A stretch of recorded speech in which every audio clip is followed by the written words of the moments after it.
Ha.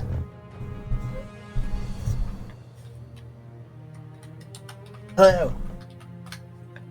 Hello. Hello? Hello. Hello? Hello. Hello. Hello. Can you hear us? Hello. Hello. I am okay with lewd. Can everybody hear everybody?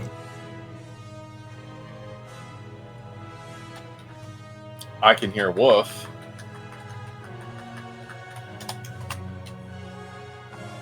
And Flutter. Chat? Huzzah. Redacted, tell me.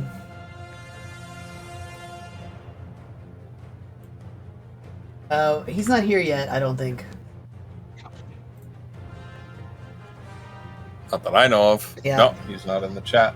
We didn't hear ducks quacking or a... No. I don't hear ducks quacking at all because I have that shut off. Oh.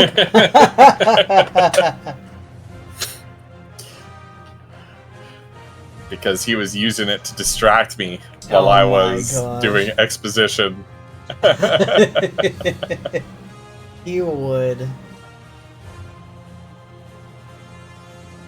How is everybody tonight? Thank you all. Rai, Hey. for follow, Carly. I mean, for the resub. Carly for the resub. For the follow. The resub. My goodness. Rai. We followed each other for the first time. Rai. Only now.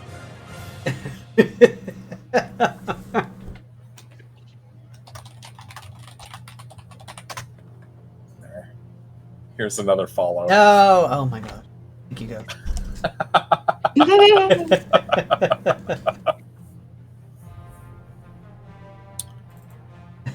Ooh. Welcome, everybody. How's everyone doing? Oh my goodness. I'm a little bit excited for this. And I have perhaps some selfish reasons for being excited about it, but I'm excited. This is going to be a fun session. We're trying something new this session, which is always what you want to hear your dungeon master say is we're trying out some new rules.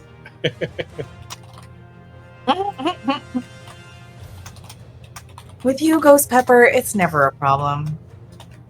Ghost, Thank you. I'm always willing to try something new with you. Thank you. That's very kind of you.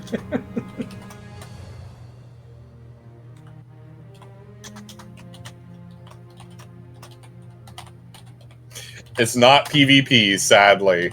Nope. Sadly, it's not PvP.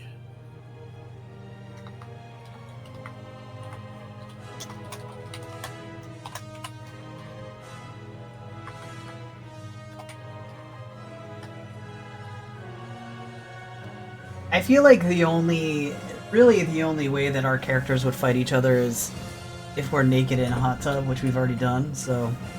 Yeah, that's about right. Mm-hmm. Boodle would destroy Mazra.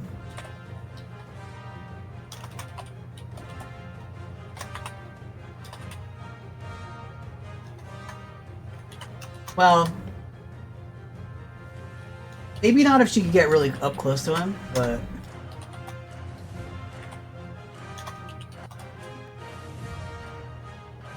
we already had one of those, though. Actually, I think we've had a hot tub episode twice. We hot tubbed once in the Dwarven City, and then we hot tubbed once in Romancia as well. Right. Yeah. We do like the hot tubs.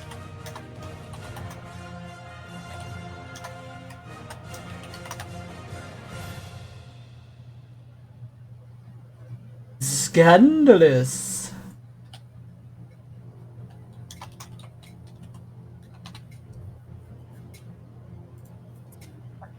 I'm just typing up some stuff. He's finishing Ghost up is his... entering the playing field and wrecking everyone. he's finishing up his D&D planning right now. Take care, Proto. Actually, yeah. Oh my gosh. I I mean, it's just detail. Suspension It's just of extra disbelief. stuff, you know. Ruins. Well, Suspension you're of never belief finished, ruins. Megan. Megan. Let me tell you the secret of Dungeons and Dragons Oh and my being a gosh. dungeon master. Huh? You're never finished. You're never finished. Amazing. One of my favorite all-time moments. One of my favorite all-time moments in the D&D world is in like ages and ages before Critical Role and things like that. The guys at Penny Arcade, and there was a couple other of like internet celebrities who were playing a live game of D&D in front of a live audience, and one of them was one of the Penny Arcade guys was thinking about what to do, and he like fell into a thoughtful silence for a moment, and then somebody in the crowd shouted out what he should do, and he stopped and looked the guy dead in the eye in the audience, and he said, "I did not go to art school for 6 years to be told how to play Dungeons and Dragons." What? Okay. He's like, "Excuse me, who do you think you're talking to? I went to art school. Of course I know Dungeons and Dragons." Oh my gosh. Wow.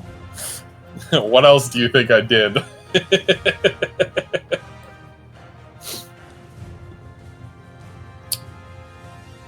All right, my friends. Well, let's get some of the thank yous Let's get going dangerous. here. Yeah. Our question of the day, our warm-up question of the day is, what is something about a party member that your character envies, right? So something that your character is envious about a member of their party.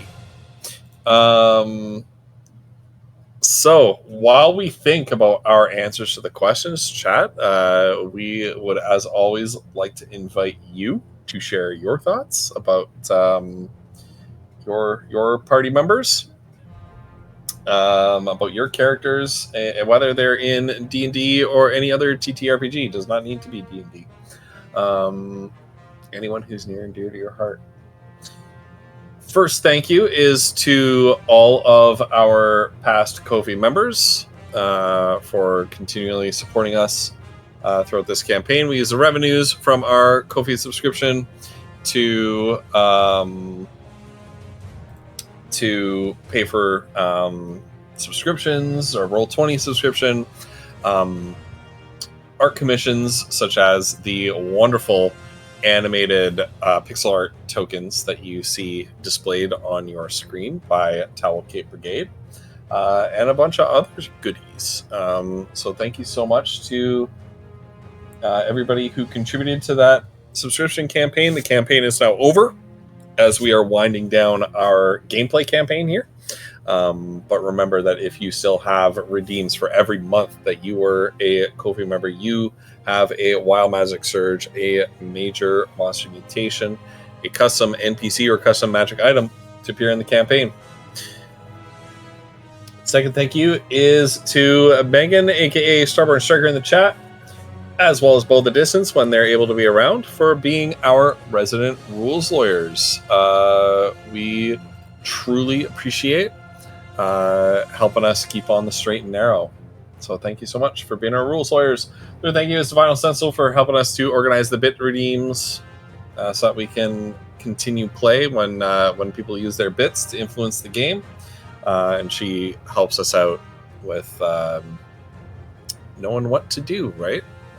When somebody redeems and needs to provide further information, Vinyl helps to collect that and send it over our way so we can focus on playing the game. And our final thank you is for you in chat, just for being you, just for being the wonderful people you are, and sharing in this crazy adventure with us for the last 5 years. So thank you all so much. Yep. Tyrannosaurus for Lilu, its height, because she's 12. Oh my goodness. Incredible. Darvin longs for the kind of carefree attitude Foodle has. No kidding. I think we all do. Efima is jealous of the fact that literally everyone else is not infected with some kind of necrotic curse that involves dreaming about terrifying skelly. Ugh, that coffee needs to kick in. Man. Yeah, nobody else is cursed with some kind of necrotic curse that involves dreaming about terrifying skelly men. That's a little bit of lore from our teacher campaign, which I think we're doing tomorrow night, which is going to be awesome. And Redacted says, well, hard to answer this since leaving is still purely theoretical, but I bet she'd be envious, green with it, if you would, of other mages not having chaos happen, or maybe how well everyone seems to fit in this world except for her. Nice. All right. Well, what about Mazra?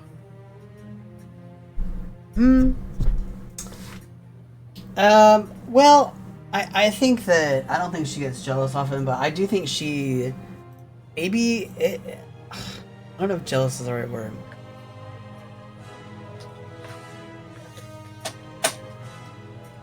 I think It's not jealous. It's envious. Oh, envious. I suppose. Yeah. I mean, I do think when it comes to Foodle, I think she there's an envy of that he can definitely get things done that she can't because he is so much better with people than she is because he's approachable and friendly. Yeah. And she doesn't really possess the capacity for that, so. Yeah. Let's put it mildly. Foodle's good with people. Mazra is not. Nope. All right. Kiana, what about you? I hate to be the person that's like everybody wants to be Foodle, but Foodle is carefree and confident in himself in ways that Kiona does not understand, but she wishes she could be. Morally assured. Yes. Yeah. Yeah. That's really cool. I mean, yeah. Don't we all wish we could be Right? unburdened by, self-doubt. Right. Basically. All right, my friends. Ooh, well, I think we got to begin. I promised a little bit of a rewind recap. I've been holding off for Cauliflops to get here, but I think we gotta get going.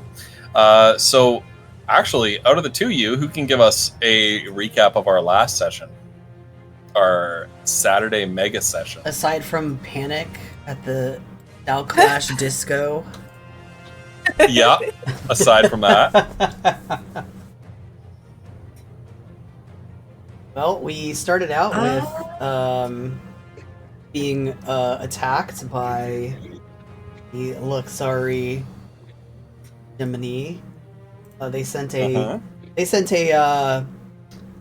I don't know what you called it, but a friendly force to quote unquote friendly. A friendly force. Retrieve a friend force, if you will. Yeah, to retrieve Erdwin from us, and it was led by Lan Phelan, that jerk, and we had a bit of a parlay, and we told him to F off, and then we got in a big fight, and it was very nail-bitey for like 4 hours, and we barely scraped by with a win, and then we followed after Lan Phelan into the forest, and found out that he was possessed by a duck. He was possessed by the spirit of By a duck, possessed by a duck. a squeaky Oh my duck. That every time he spoke, duck. he squeaked. And we got in a fight with him, and he rocked our socks, not in the good way. And we managed to kill him at the end. And that was it.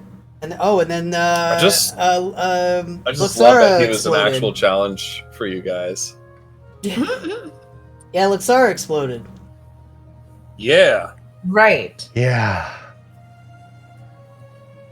One of our major world cities is no more. We don't care about them though, because all they speak there is Elvish. So I mean, All What they do you speak mean there we is Elvish. invested in a I'm kidding. potion shop in that city? I know. Oh, Yeah. oh shit, our Yeah. money. Okay. Crap. Yeah. That's all fucking gone. Oh no. Yeah. Yeah. Oh yeah. My bottom Yeah, line. the downside is all that money's gone. The upside Oh, is they'll never recover maybe financially we don't from have this. to pay the rest of it. Question? Who knows? Yeah. You know what though, Ghost Pepper? By doing this, you may have destroyed fan favorite Willow's wands. Oh. I have destroyed Willow's wand. Oh, and the Wax Freak Yeah. Museum. Yeah, and the Wax Fruit Museum. Holy crap. Museum. Yeah. No. Yeah. Unbelievable. Riot chat. Unbelievable. Riot. I know. F's in chat for the We'll Wax never Fruit know. Museum. We'll never know what was going on in the basement now. Oh, God. Yeah. my That you were God. sure. Jeez, The Ghost basement. Pepper. Brutal. This is how you add stakes and peril to a campaign. You have to take some of the beloved institutions from the campaign and destroy them. Yeah. Yeah, I mean, I can't say anything because literally last session, so my players have been in the Feywild for like months. Literally last session they got back and I had killed off some of their allies off screen and they were pissed, rightfully. I mean, they loved it, but you know. Anyway, Amazing. so. I can't say anything. Look, a DM's job is to emotionally torment their players. Yeah. At the end of the session, everyone was like like, it. "Thanks for the trauma. We'll see you next week." Thanks for the trauma. Yeah. Yeah. Yeah. See you next time. Yeah. Incredible.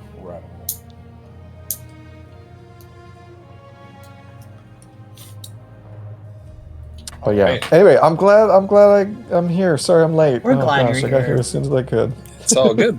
It's all good. It's all good in the hood. All right. So, yeah, when last we left off, the holy city of Luxara, the center of worship of Staravia, the goddess of light and goodness, has been reduced to a smoldering crater by chaos magic. Chaos magic wielded by none other than the army of Cormantia, your apparent ally, who, if the rumors of refugees flooding towards the Forbidden Territory can be believed, including, you know, your erstwhile enemies, the Luxari hegemony, the armies of Cormantia have been tearing a swath of destruction and desolation all throughout the Elven lands, committing unspeakable atrocities upon the people who live there. What we saw in terms, you know, above table, in terms of a little bit of dramatic irony, what we saw was that the individual responsible for the destruction of Luxara was none other than Shiraz Shadeheart, the enigmatic and eccentric proprietor of Shea Grazit in Lysantia, once your friend now appears to kind of be moving to his own agenda and taking orders from the king and his royal tailor. So as we begin tonight, it was requested of the players and some chatters to explain what's going on with Shiraz here. And so we begin with, you know, our session tonight with a little bit of a prologue. Some couple of years ago in Lysantia, Kiona, Mazra, and Foodle fought their way past Shiraz Shadeheart's quote-unquote assistant, the infernal known as Tisiphone, in order to bring him an ancient tome that they had uncovered with the names of wild magic sorcerers of past. This tome hinted at the existence of a lineage of powerful mages stretching back through the cycles of destruction, rebuilding, renaissance, and then collapse and destruction again. That seems to characterize the history of the world, or the known history of the world at least. Going all the way back into legend, into myth, and beyond even that, into what, according to, you know, as far as any of you and any of the scholars you spoke to, could identify as like before recorded history. After giving him this book, and upon opening it, Shiraz had a kind of far off, introspective look in his eyes. Normally quick with a wry comment, a bit of dry humor. He suddenly seemed a little bit distracted and out of sorts. He dismissed you, promising to give you information from the book once he had some time to study its secrets and translate it. And as you recall, he did give you that information. It was some information about the desert and the lands further north that you needed to progress in your adventure last time. But after you packed up and left Lysantia on your further adventures, Shiraz confronted Tisiphone. His eyes contained a sort of darkness that there wasn't before.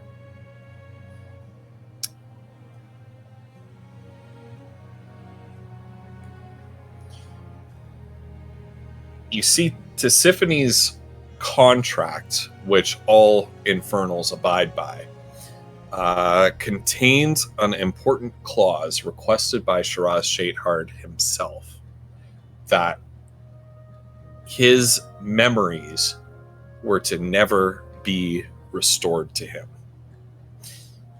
Something had happened in his past. He had been someone in his past that he no longer wished to be. But upon coming into contact with this ancient tome and reading into its secrets, those memories and that identity that he had previously abandoned, that of the ancient sorcerer Shograz, returned to him.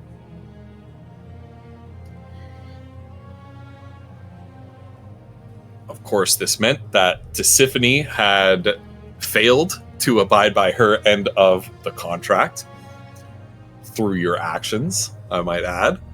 And Okay, but how are we supposed to know? you weren't supposed to know.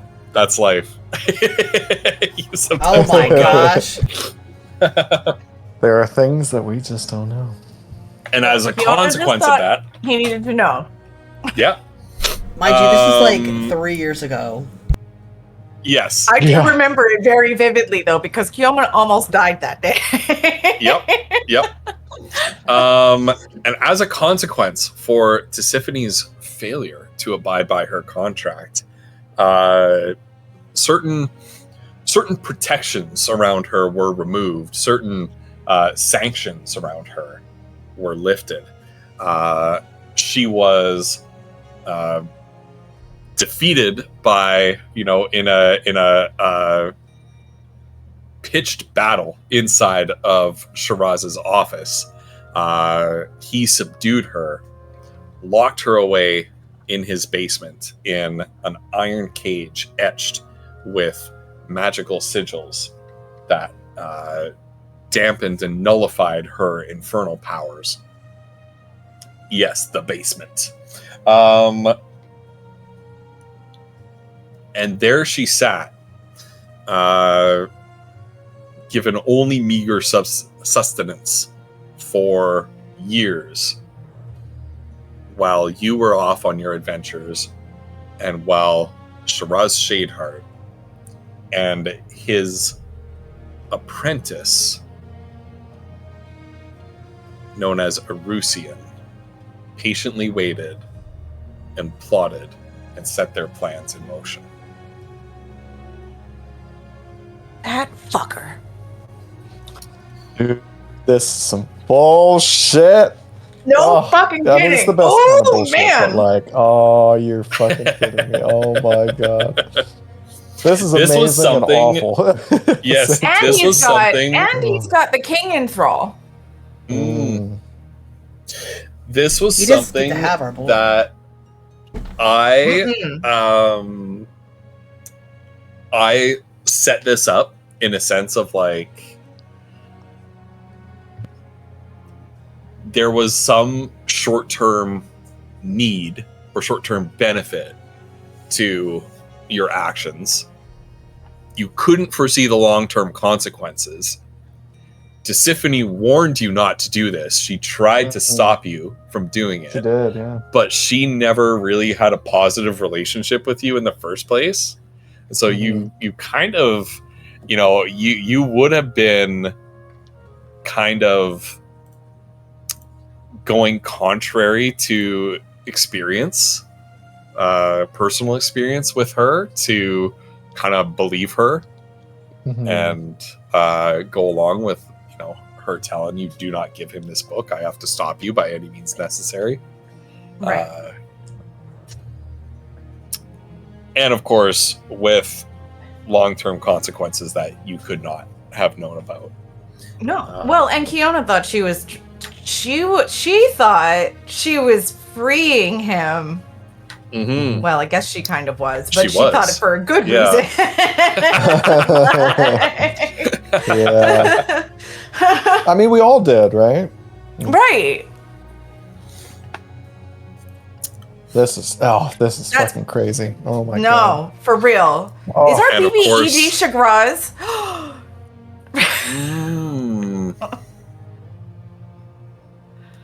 Oh my god. Could You be. guys. I mean, it certainly seems that way. Oh my god. Oh, bro.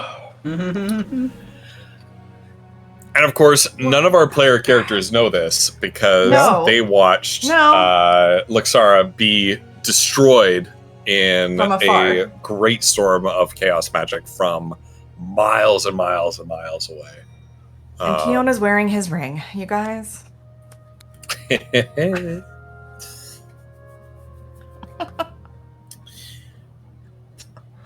Bringing us to today. A few weeks have passed. The stream of refugees from all across the Luxari hegemony has only now, after a couple of weeks have passed, begun to show signs of slowing down. Many of the survivors from the destruction of Luxara perhaps made their way to other cities in the hegemony, which in turn fell to the awesome might of the Cormantian army. Until it seems Cormantia turned around and returned home to their lands. At last, sort of stabilizing the need for these elven people to leave their homes and migrate out of their destroyed cities into the countryside. How did you respond to all of these Luxari people coming to this border fort that leads into the Forbidden Territory? These were, after all, your enemies after a fashion. But we made it clear to them when we got here to this fort that we don't mean to hurt any more people. Like, people don't need to suffer more because of all of what's going on. Yeah. I feel welcome if them they in. need a new home. Okay. Oh, yeah, I mean, so what? I mean, if they need help, Foodle's whole. If someone's in trouble, I'm ready to lend help. Like, Foodle would absolutely help them. I do think it was possible that it was, I don't know, maybe Mazra or somebody smarter than Foodle might also be like, hey, we're here to keep you from starving to death. You know, we don't want you to die out here in the middle of nowhere. We can offer you shelter at New Del Kalash, but, like, you know, just so you know, we protect everyone. So you can't come in and, like, attack our people because they're different than you, or because you have certain beliefs or whatever. Like, you know, we protect all of our people. They are under our protection. So. You until you rebuild. Yeah, like, so anyway, stay, so making it clear where we stand, but also, yeah, we can please, of course, we're going to help you, right? So anyway. Yeah. That's what I would imagine would happen, but yeah. Sure. And with that, that little, you know, with that proviso, with that speech or condition, if it were clearly communicated to the elven refugees flooding into this border fort. Let me find some better music. Hold on. There we go. There are a few of them, mostly ones associated with the Purity League, who decide that they're happy to receive some sanctuary in the border fort. A couple of them even, you know, remain to help out at the fort. Most of that faction, or you know, their sympathizers, people who see things the same way as them. Though once the Cormantian armies leave Luxari territory, they move back out and seek to find, you know, a new home elsewhere. A few more leave because they want to return back to their homelands, understandably. But really, the majority of them decide to take you up on your offer to resettle inside the Forbidden Territory or within Del Kalash itself. And so I'm gonna DM this to you guys. We can have a new town, you guys. What? Oh yeah, I know. Is that a good idea? Mazra is like I don't know if drowning in that's a good logistics idea. at this point. Yeah. She's like, Yeah. And So more work you points. gain Nice. 10 more work points for your Nice. settlement, and that is something that we can Nice. I will kinda put that. I will handle plug that into our behind sheet. the screen later. Yeah. Mhm. From these elven refugees who move in, and they can at least live with what's going on with Caradwin and the Bastard Brand and the Skulden half elves and everything like that. You know, some of them might not like it, but you know, some of them might harbor opinions about it, but they can at least live with it, right? Mhm. And exactly as you said, Foodle, that you know, we protect everybody. Everybody is welcome here. You can't be taking a go at everybody, Mhm. right? Right. Mhm.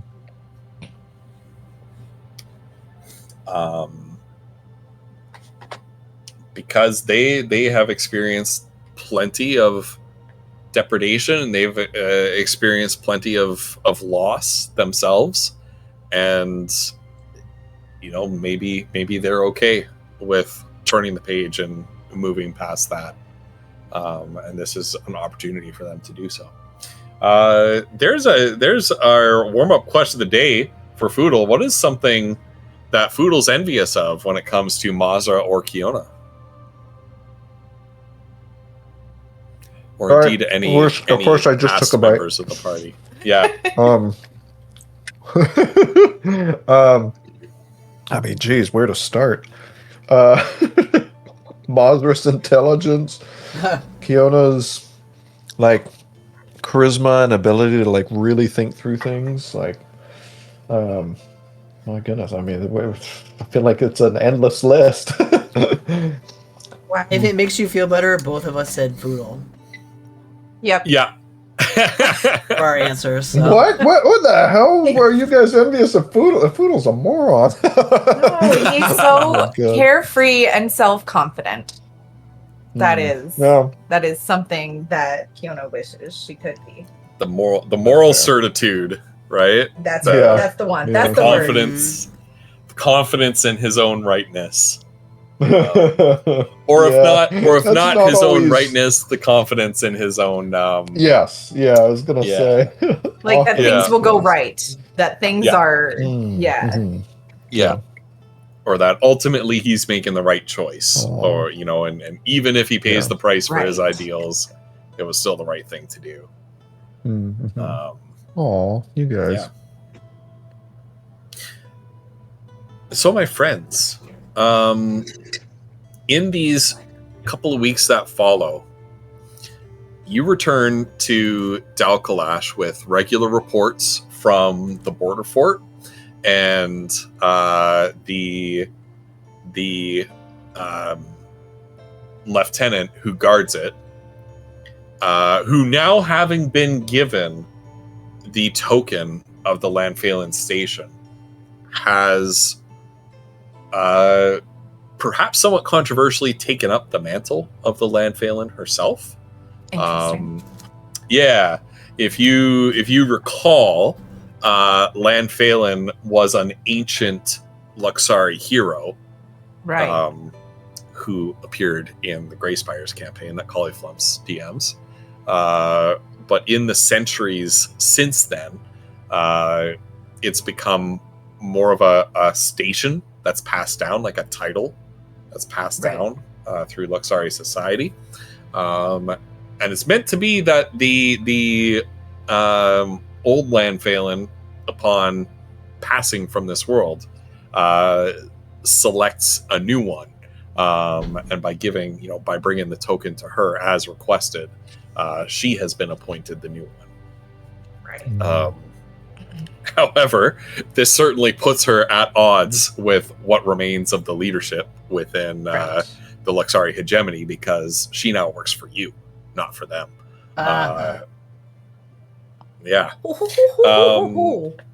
Oh, But of course, I like this. Yeah. There may be. I'm loath to say this, but I think we need her to talk to the Wayfarer so that he can explain, like, this is not the first time this is. Oh God, but what was it? The Wayfarer, wasn't it? Freaking, you guys thought it was Foodle or something who was saying that this is not the first time this has happened. Oh God, I don't know. Oh, we need her to talk to somebody. Anyway, sorry, Ghost. Yeah. So you're being fed regular reports from the border fort in the north, with regards to, what rumors or intelligence are flowing in from the Luxari hegemony with regards to their shared border with Cormantia. You're also noticing that traders from Cormantia have stopped coming by sea, and so your foreign trade at your docks has dried up considerably in the ensuing weeks. And you learn from other traders that do appear at your docks that Cormantia is closed to the outside world. And in fact, some rumors have begun to filter in that Cormantia may have even put the independent city of Gurpok under occupation as well. What? As a means to gain total control of the seas near their coast. We need to send a message to Tree Root. By what means would you accomplish this? Boodle cast sending. I'm Send just message, kidding. right? He doesn't. Right. I mean, I think the usual. I think we just need to send a. I mean, we could go and beg somebody to get us a. Try to send them sending message or whatever they are, but I don't have that, so. Okay. Well, that there are people in Dal Kalash who can. Certainly, the Unbroken Circle. Right. That's the who I capacity was to do thinking, that. actually. Yeah. Okay. So what is the message that you guys want to send? Let's take a look at that sending spell. What is that spell? Yeah, I was gonna say it's very. That's 25 words or less. 25 words or less. Okay. With unlimited range. I think there's a better spell than that. I think such a better spell exists. Which one were you thinking of? Sending? Yeah. I think there's one just called message as well. That's only right, but that's a feet. short. That's a short. Okay. Yeah. Yeah. Hold on.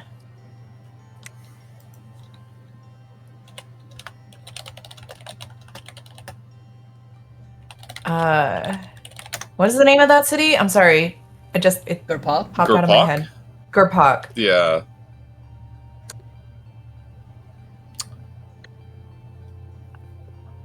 So there's telepathy.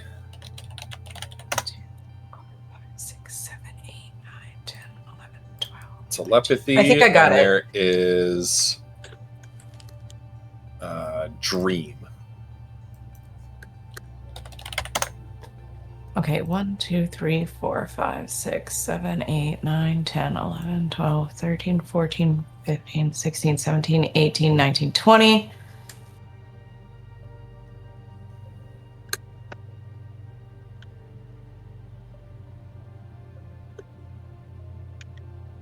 That is 24 words. Okay. Nice. You got an extra word. Throw an extra word in there. Okay. It could be. You could end it with kisses. I threw the word love in. Hold on, let me there you put go. it in a. Let me, Maybe get a hello in there. I don't know. let me put it. I'll just put it in the chat, I guess. Yeah. It says, "Hope you are well. Have been informed Gurpak may be under duress. Please let us know if you need help. Love, Fudo, Mazra, and Kiona." Oh. Are you pooping? Oh my The gosh. classic. The classic. God. Are you pooping? Too late, already pissing. How does Tree Root respond? Okay.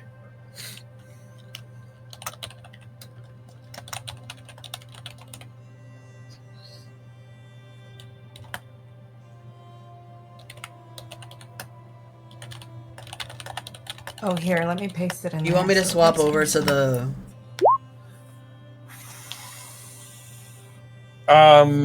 Not necessary. Okay.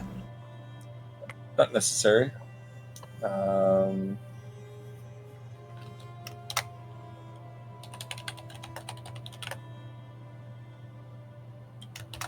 Ghost, I don't remember. Did Gurpak? I thought I had 2 U's, but I don't actually know. It's been a while. Oh, I It spelled it does have wrong. 2 U's. I probably It does? spelled. Okay. Fiona was the one that wrote that. Wait, but is the message like a voice message? Is it like a little It's like heard. It's heard. it's in heard the and not recipient's head. spelt? So that's all right then. Yeah.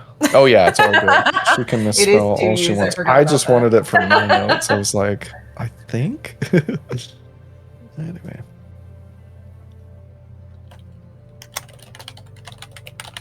And Kiona says it Gorpak. Gorpak.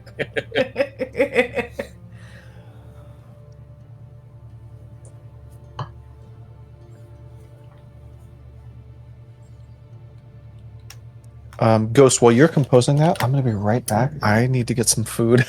Yeah. I am starving. Does anybody remember what Tree Root's organization is called? The Silken something. One. I'd have to go back pretty far for that. Yeah, it's pretty far. It was right after the Feywilds, though, right? Mm-hmm. Yeah. Yeah.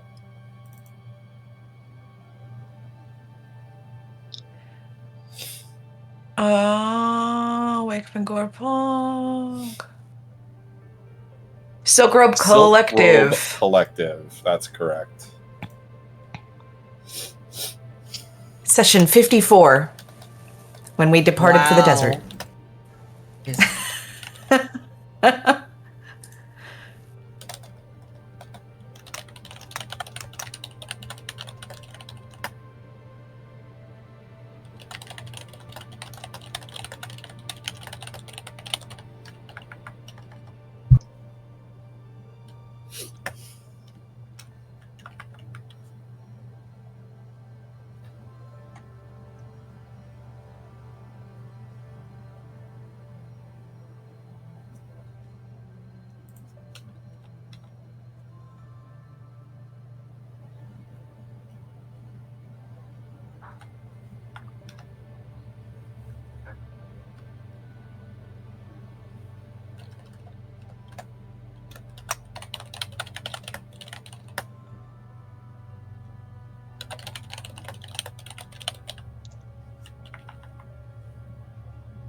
I think I have 5 words left if I'm counting correctly. Couple 2 Tree episodes ago. Yeah.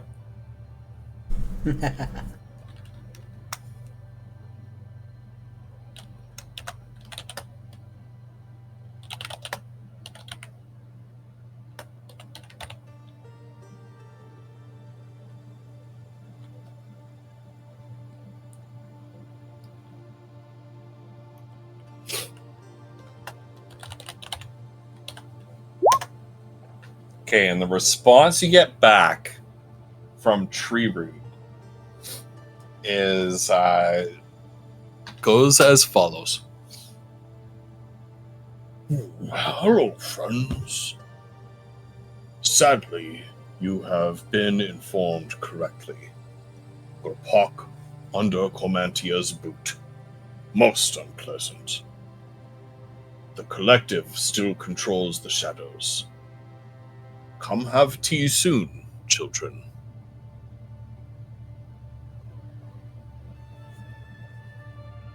Okay. It sounds to you like something of an invitation.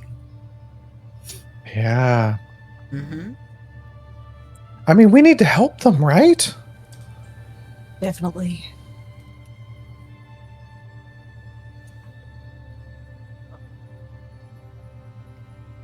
Gotta figure out Do how- we know anybody with like a boat?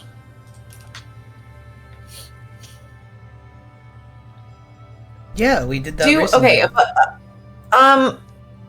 yeah. Oh yeah, Typhon, right? Was that his name? Captain Typhon. I You mean, do know Typhon. We should find him, right? Oh boy, I suppose. He has what were we not supposed to call it? Boat, I believe. A boat? It's got a sailing boat? vessel. Don't call it a boat. Okay. Oh, right.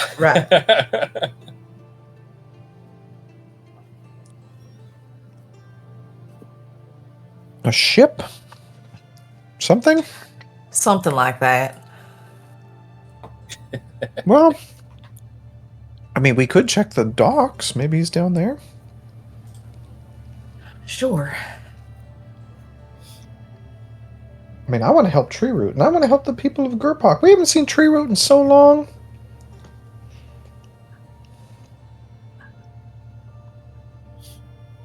Oh, gosh. We should maybe buy a couple healing potions and stuff. I mean, I've got 2. I don't know how you guys are doing on them though. Oh, yeah, I think food No. is Be a pretty good low. idea. Before we leave. While you are supplying yourselves up, I need to change my earbuds because my Raycon everyday earbuds lied to me about being charged again. Aw, Just saying. Just saying, Raycon. Raycon, please. Yeah, Foodle has one crappy regular potion of Yeah, healing. I have 2 graders and 2 I have one of those and regulars. 2 graders. Yeah. Yeah. the death Nope, bots. Foodle drank his graders. He's got none left. All right. Well, we've got He only money. has one. Yeah? Okay, because Foodle has none. Foodle has 50 Yeah, copper to his name. As of right now, according to my thing, we have 40,000 gold in Okay. Yeah. the group. Well, that's good. Yeah, I feel like some of that may be for city upgrades, but it's only a couple thousand, so yeah, we've got plenty for healing potions. Oh, good. Oh, yeah, if I look... Where are greater potions of healing? You just want to buy some for the party Feel like- and distribute them? I feel like they were 250 a piece or something like that. That's what I remember. Yeah, and do we have an alchemist or something in our town where we got access to That's certain right. stuff? We Or am I- have. Let me look Do at we? the. Hold on. Okay. Let me see if we have. Because we got a.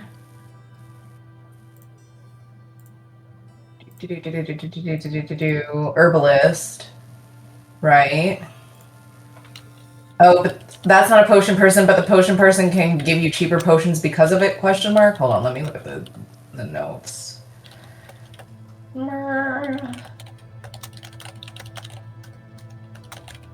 it's not on my phones. There it is.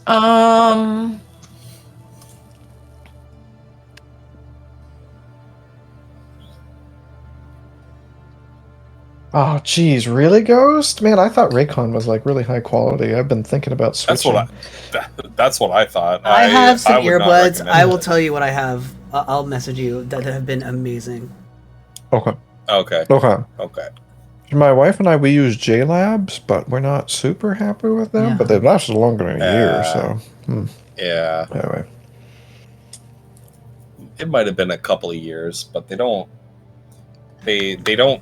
sit right in the case. So they're not charging properly, but they say that they are. Superior healing potions That's annoying. are now available for purchase. Oh, okay. Ooh, nice. So superior healing, according to the shop catalog, they are rare, which means the normal cost is 2,500 gold per potion. Oh wow. Okay. Oh yeah, they get expensive. That's an option. So but yes, we have, it does not give us a discount, it just gives us the ability to purchase the bigger potions. So Okay. What does, hold on, am I in roll 20? Oh, I don't have them, do I? Oh, I don't have them. So you'd said superior? yeah.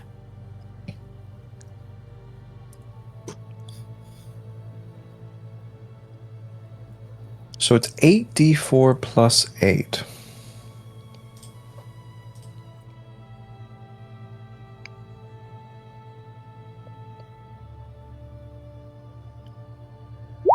So what would that do? Ooh, that's, I mean, that's pretty good.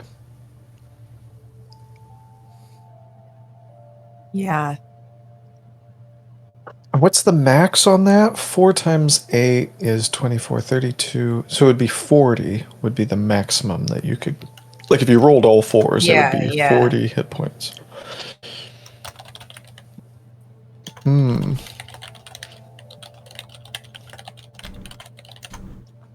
I mean, that does seem We've pretty got plenty good. of gold. We could buy like 2 or 3 of them, and because we do have enough money, and then a couple of graders just to have for the, like, you know what I mean?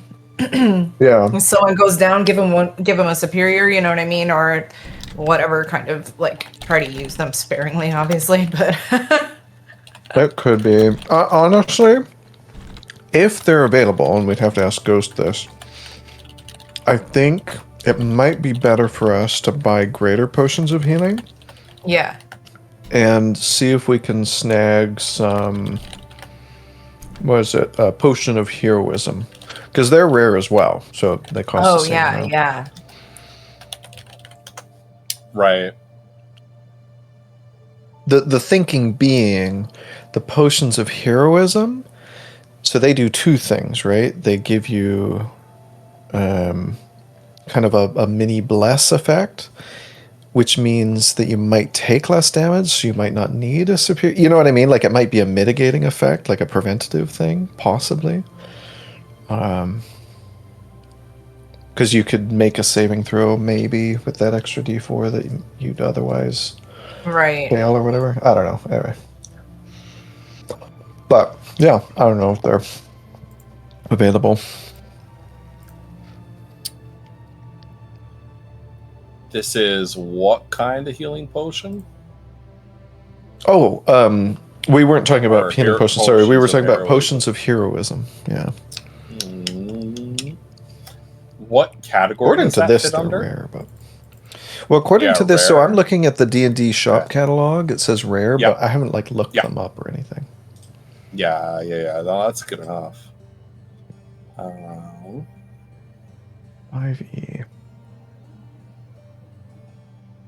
Okay, so it gives you 10, that's what I thought. 10 temporary hit points, which is nice for an hour, and the effects of bless for an hour. So that's nice. Makes sense that it costs that much, because that's, you know, that's pretty nice. So what I have is the herbalist. Do you have any upgrades on the herbalist? Yeah, we have the second upgrade. So the pharmacy, where you're feeding it spell components? Yeah. Okay. So that is superior healing potion 5e. And that's rare, so I'm going to say those heroism potions are available. Okay. Nice. So, what do you guys think? What would it cost? I think it's 7,500 to get 3 potions of heroism, which is a lot, but they're very good. So, Right, but we can afford it. yeah. Okay. So if we grabbed 1 each, then we've got that in our back pocket. And then instead of grabbing superior, because I don't know how much, because I know some of that money is for the town. I think, unless we already divvied that up. Do you think you did that, Flutter, or? I think we used most of it because we have. Because we did the town upgrade. Yeah, because we did that stuff. So. Okay. Well, then that might be our money then.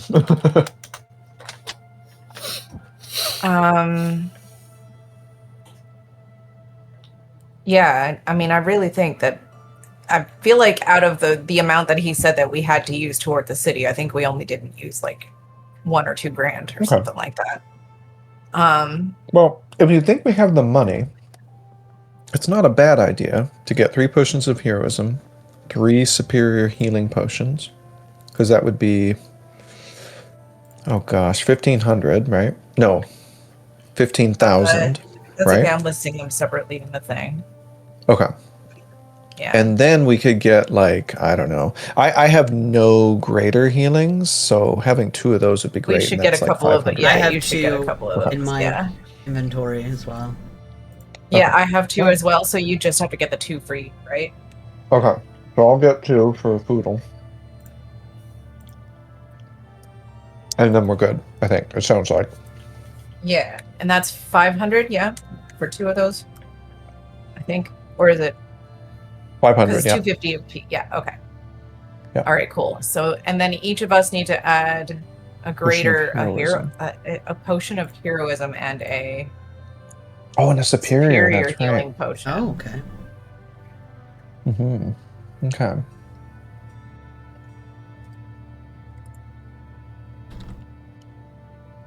Potion of superior healing.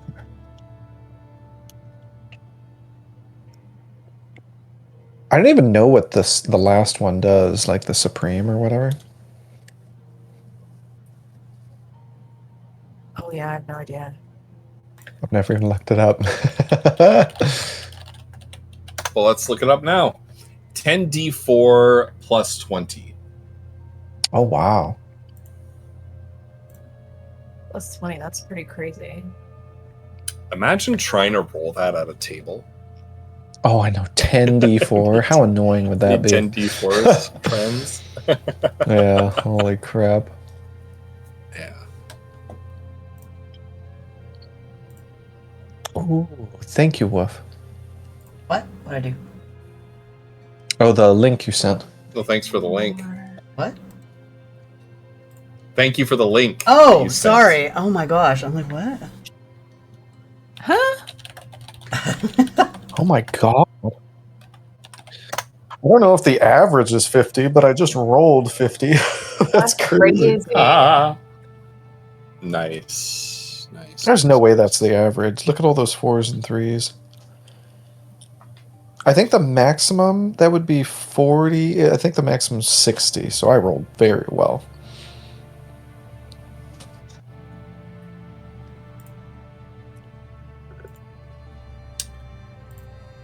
All right. Well, we can't So- afford that.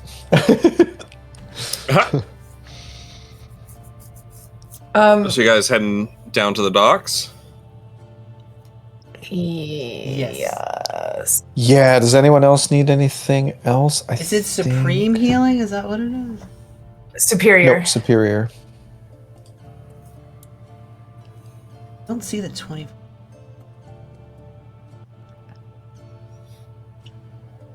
I would search 5e superior healing potion. Okay. It's 8d4 plus 8 hit points.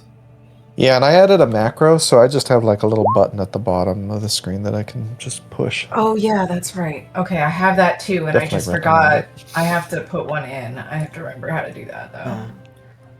Uh, This one? There it is. Okay. Hold Yeah, on. yeah, you got it.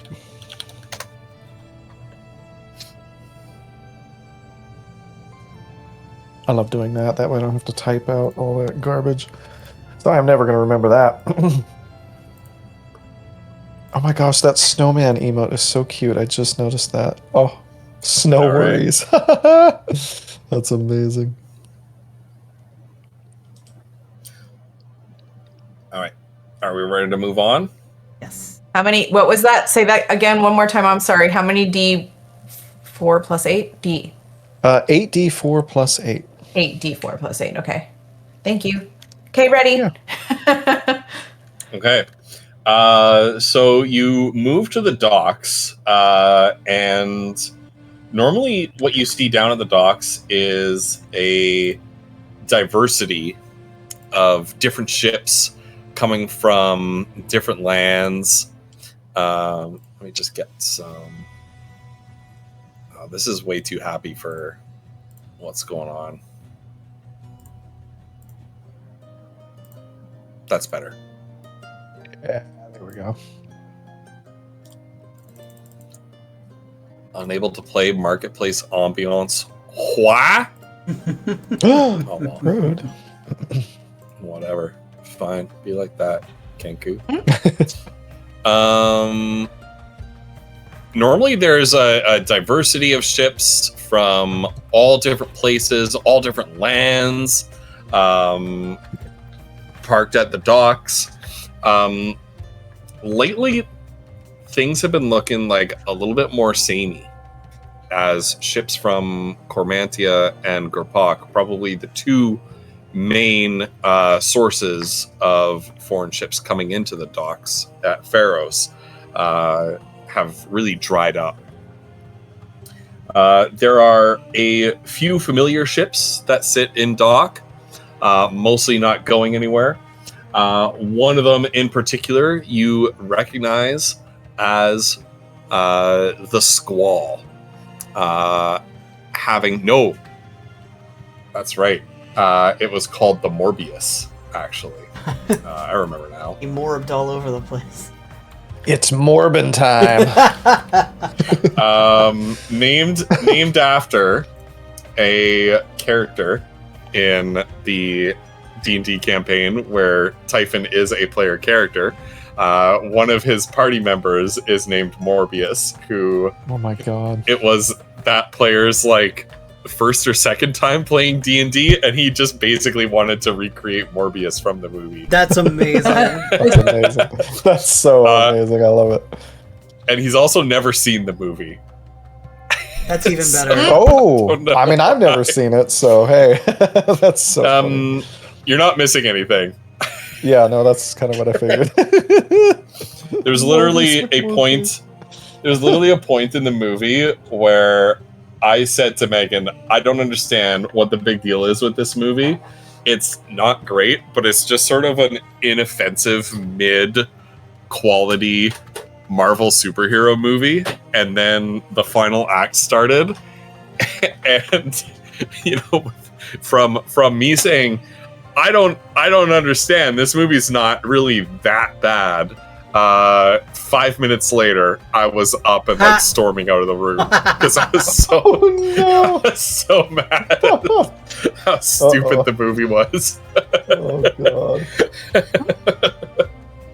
Well, anyway, it is called the Morbius, and you see it. The planks on the hull planks on the ship are becoming a little bit discolored. With rot as it sits in its moorings, kind of not doing anything, just sitting there. Typhon himself, the rather scoundrel-like pirate who commands this ship, is nowhere to be seen.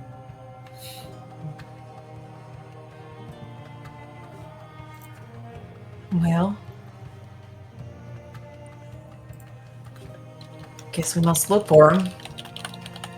Captain Typhon! Captain Typhon! We need your help. We got a city to rescue. Who's that?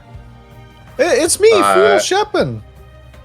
You see the disheveled, 5 o'clock shadowed, 5 o'clock 2 days ago shadowed face of the sunken dark circled eyes of a half-elf wizard who's fallen upon hard times. He looks down over the edge of the ship, squinting his eyes down at you. I haven't seen you three before. We went. There was. Oh boy, there was. We were trying to save one of our friends from a bunch of fish people. You took us out to the Broken Lad House. Was it a Broken Lad House? Yeah. Yeah, there was something going on over there. No, there's something going on over there. Welcome in, Raiders. Flashback to one of the weirdest experiences you've had in this whole adventure.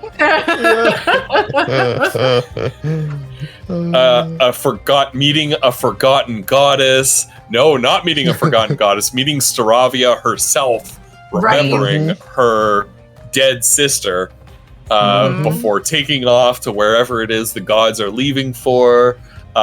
Meeting the Wayfarer in some sort of pocket dimension outside of normal time and space, solving a crazy puzzle, seeing the constellation that the Korai come from. We zoom back out from Foodle's pupil to where he says, yeah, there was something going on over there.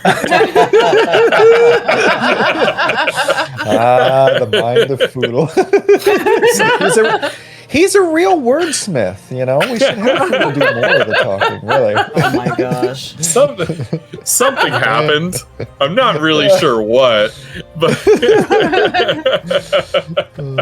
welcome in, Raiders.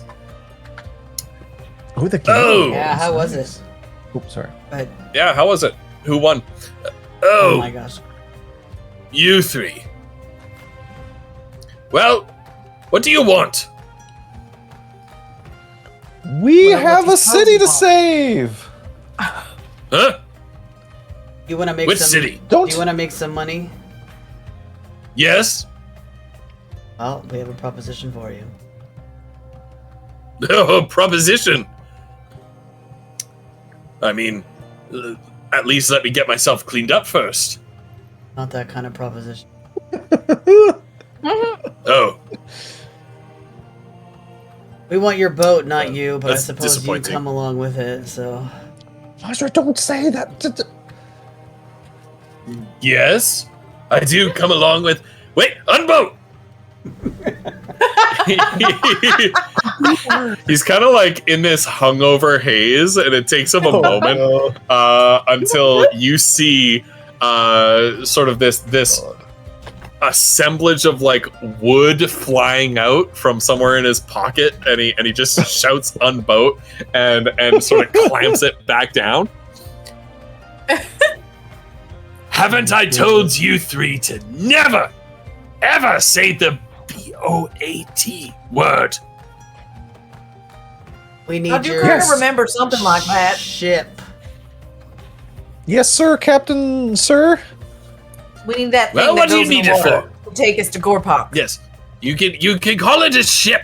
Just don't say. But does this ship can't say the above B word. table? Does this ship actually qualify as a ship? Yes. Okay, Okay, good. I just wanted to make sure Oh my because God. otherwise I would have given him sass about it. It's like a dinghy. It's or basically whatever, it's a proper 3-masted lantern sail style ship. Okay.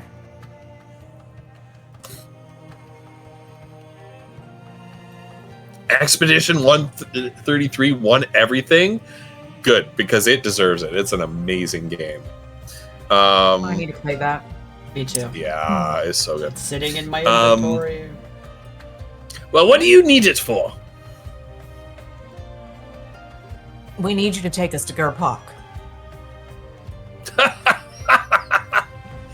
Take you to Gopok. Yeah. The seas are absolutely crawling with Cormantian dogs, stopping any ship from coming or going into Gurpok's harbor or the Cormantian coastline. I'm sure a clever person like you knows some secret routes. Of course I know some secret routes. How dare you even cast doubt on that? Well then, what's the trouble? The trouble is it's dangerous. And I am, by my nature, a cowardly man. Well, you remember the last time we had you at your boat with us. I mean, it's Yeah, gonna be pretty much on about boat! the same. Damn it! Are you guys trying to piss him off? Like, what's happening? I'm sorry. I just said it. You can't say the B It word. just slipped out. I didn't mean to. It just came out.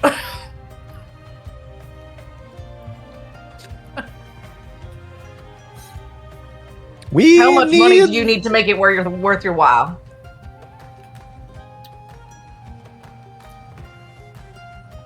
$500 gold pieces. Done. And an agreement to not inspect this ship in your lovely port. Ever. Excuse me. Yes. An Counter offer. exemption from customs inspections You are- in perpetuity. You are banned from bringing anything illegal into the city. Counter to the counter offer, I shall be happy to draw up a list of illegal substances that I shan't smuggle into this city in exchange for permitting, shall we call them, gray market products.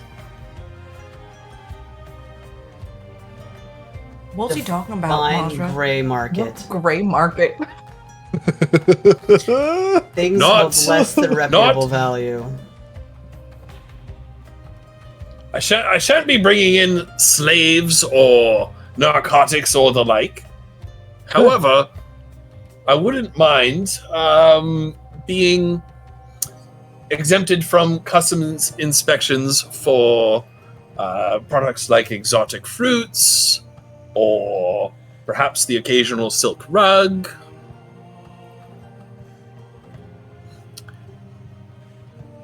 My only concern Hi. is that if you're bringing in things like exotic fruits, are you going to check them to make sure they're not carrying parasites?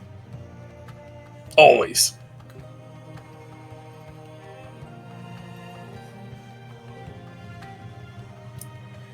I am a What man if you had who a separate exercises inspection process? I'm listening.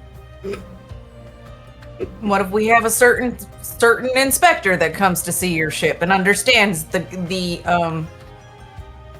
cargo you're carrying?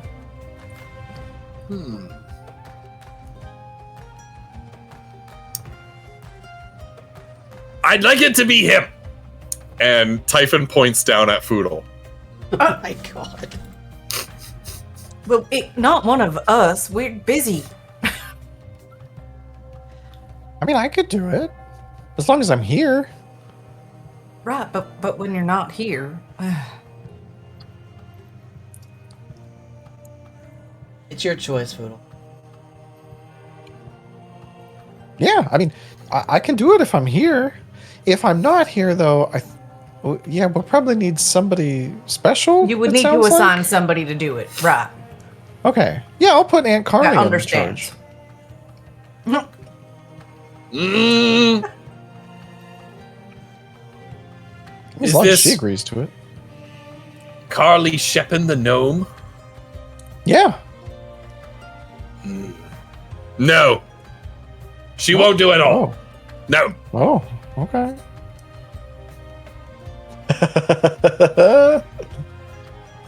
Well, how about this? We will say that we can find another appointee later for this particular task. What we need to do is get on a boat and go to Kerpok right now. That's true. She's too Gorpark right now. Gurpok. Yeah. When we get back, we can work out the details of this arrangement.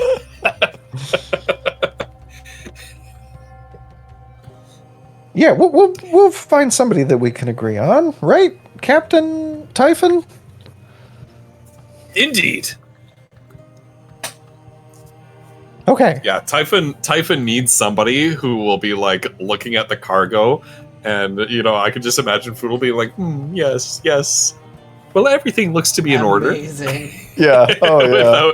without knowing what any of it is. He like opens a crate and like, oh yeah, this okay, yeah, oranges. And it's a sounds crate with good. a false bottom on smells it. Like, delicious. just Oh yeah, absolutely. It's not even a well hidden false bottom. The false bottom is like half a foot into the crate. Oh yeah. It's just a thin layer of oranges on top. Yeah. I just think that the first inspection, Mazra should accompany him so that Typhon can have a moment.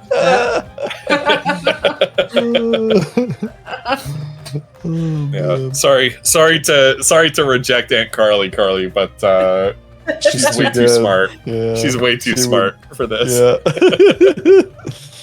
Oh man. Maybe we'll get Wilner or not. No, they're too smart too, though. Oh shit! too I don't smart. know. We'll find somebody. Oh, Yeah. What about those? What we those need is idiot somebody that's ghosts too or smart whatever? that he doesn't know is. Yeah, too one of smart. the That'd be it could great. be One it of the could be Ryan or stupid. Leonard. Oh god, yeah, we can have Oh my Ryan and God. Leonard. Oh man, we'll put him to work finally. Amazing. and that is like the widest definition of work possible. Right. They gotta rubber stamp whatever they're presented with. Oh god. Anyway. Very well. Anything to pay back those mangy Cormantian dogs. Yeah.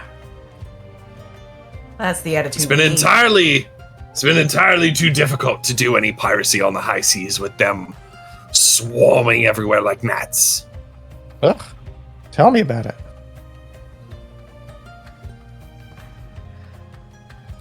Given that they are out there, do you have any defenses built into this here ship that might help Of us? along course the I way? do indeed. Oh, Come aboard and take a look for yourselves. well. And Foodle boards and salutes Captain Typhon. Yeah. Fiona As you, decidedly does not salute when she boards. He looks at Foodle. He gives Foodle a kind of a weird look, and he says, "Don't salute me. Enemy gunners will see." Oh, okay. All right. Should I He salute? just doesn't want to be taken out before us. That's why he doesn't. Yeah, want to well, I mean, salute. he's the captain. We got to protect him. Oh my I don't know how to Right. drive this ship. Right, and as you board the ship, you kind of realize that it's a little bit. It's not a bad question. But it's a little bit of a silly question to ask if he's got defenses aboard this ship. Armed ships need to register themselves a little bit differently with the port authority at Pharos per the Dalkalash Ruling Council's regulations. So, because you don't want warships just coming in and out as they please. No. And whether, if they've got ballistae, how many ballista bolts are they carrying? Things like that need to be thought of. But as you board the ship, he waves his hand and drops an illusion, and you see kind of like shimmering air kind of waving indistinctly into definition are 3 ballistae and a pair of catapults that are on the deck that were cloaked under an illusion, which doesn't surprise you, and you know who you're talking to here, and you were thinking like there's no chance that he's not breaking the law. Like a heavy sigh with an eye roll when he did that, and that's what. Yeah, Foodle doesn't know any of that stuff that Ghost just said, and so Foodle's like, "Ooh, fancy." Foodle knowing like port regulations. Yes, well, and he leans down and kind of elbows Foodle a little bit, and he says, "Well, a disarmed populace is one that cannot lift itself from the boot heel of the man. Is that not correct, my little friend?" Yeah, I mean, I'm pretty sure Noam Chomsky said that. I heard the same. Yeah, I heard the same from Noam Chomsky, one of my favorite philosophers, indeed. Yeah. I don't know if, to be clear, I don't know if Noam Chomsky ever said anything of the sort, but it seems like it sounds like something little does at least in our world. Little does Foodle understand that the man he's speaking of is Foodle himself. Oh yeah, Foodle is the man. At least from Typhon's perspective. Oh man. Well then, All right, but we got a city to save. Yes. Anyway. Yeah.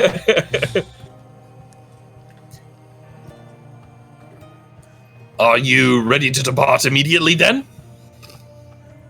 I think so. Let's do it.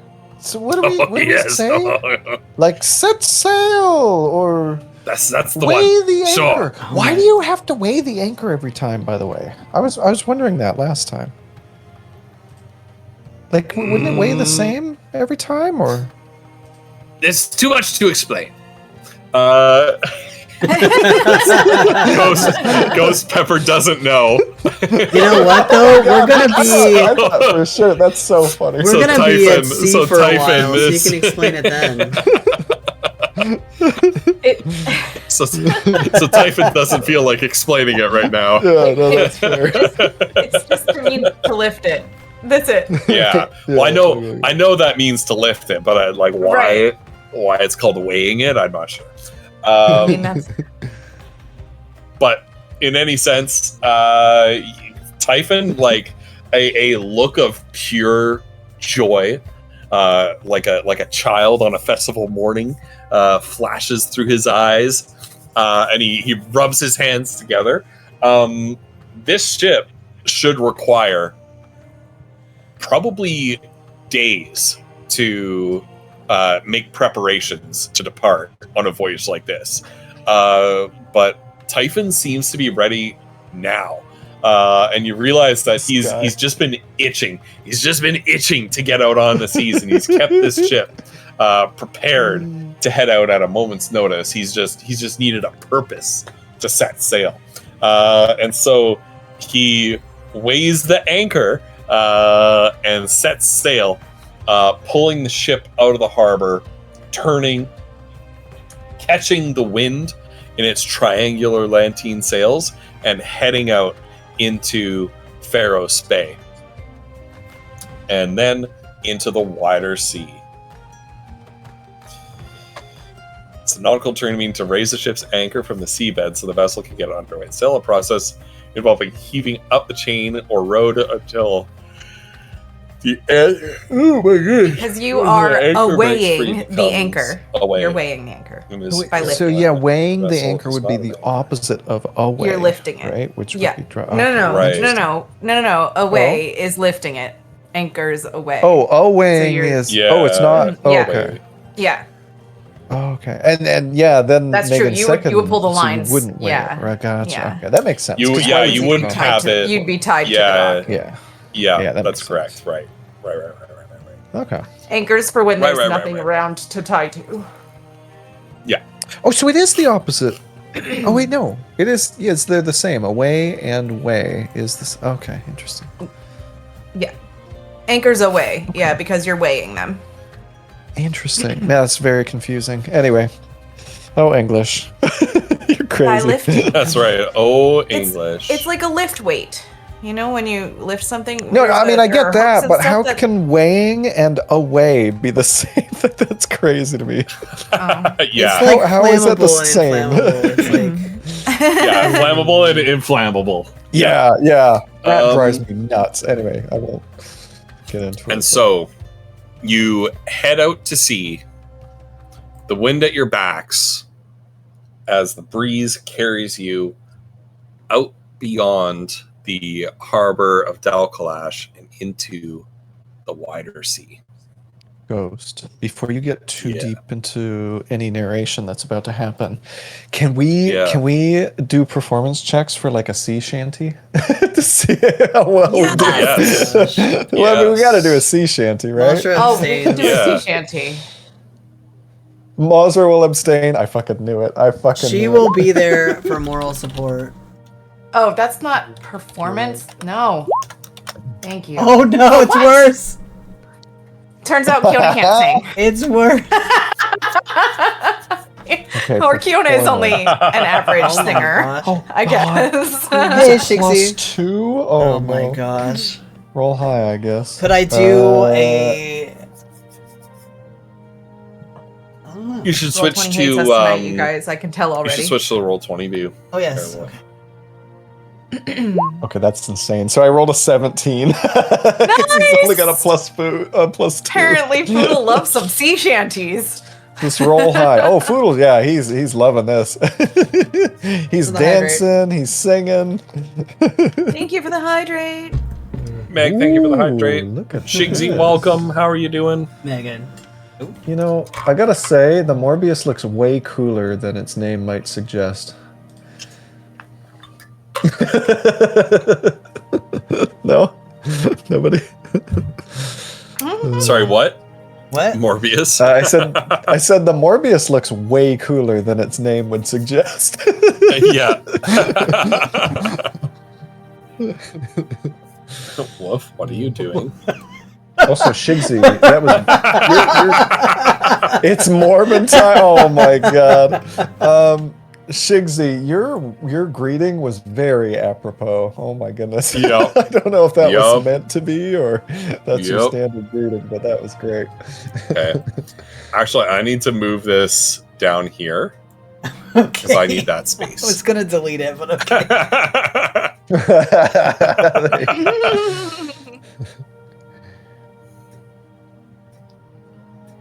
All right.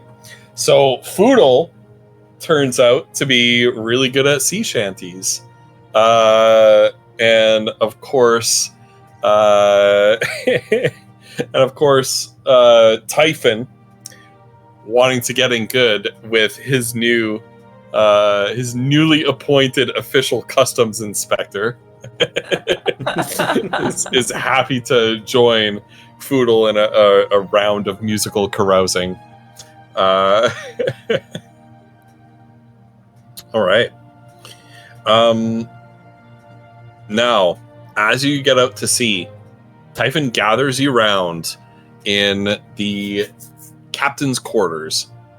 Quite a humble kind of quarters, but he unrolls a big map on a table, a sea chart of the local coastline. You can see the Cormantian coastline on there. You can see Gorpok clearly labeled.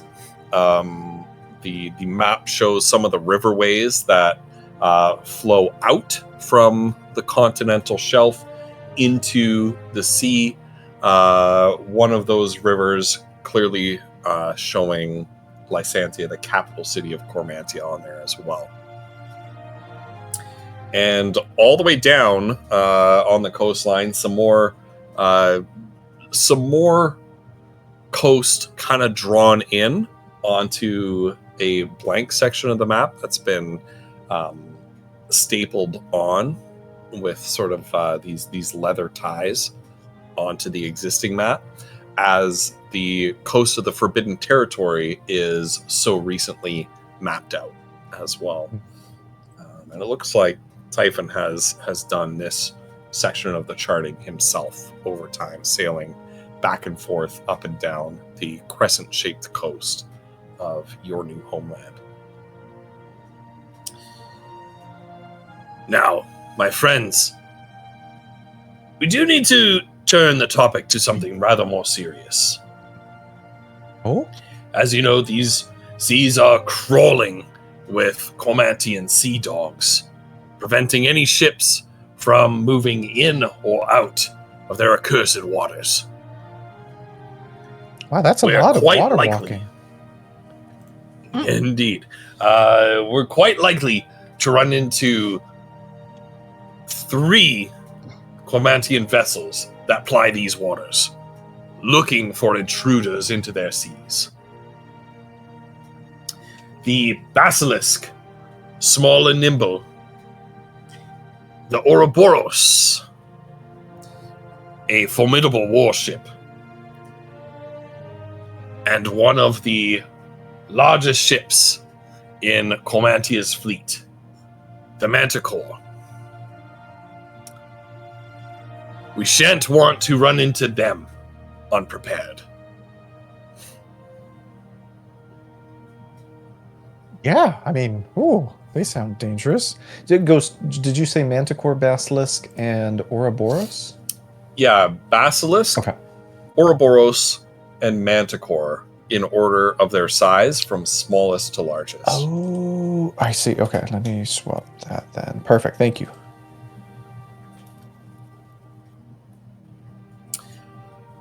Our own fair vessel, the Morbius, is roughly equivalent in size and displacement to the Ouroboros.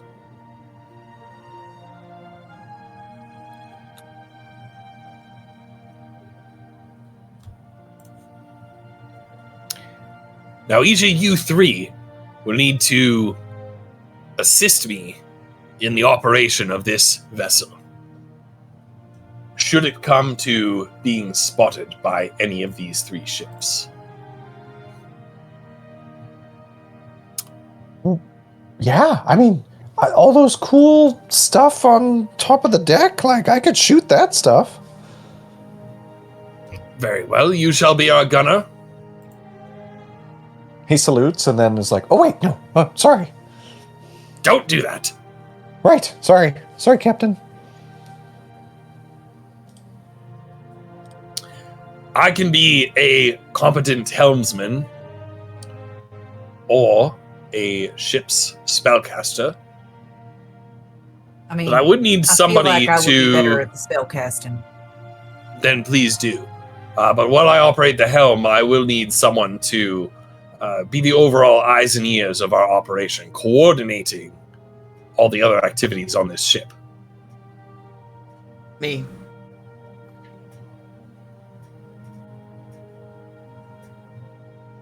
Yeah, I think Very Mazra well, would then. be great at that.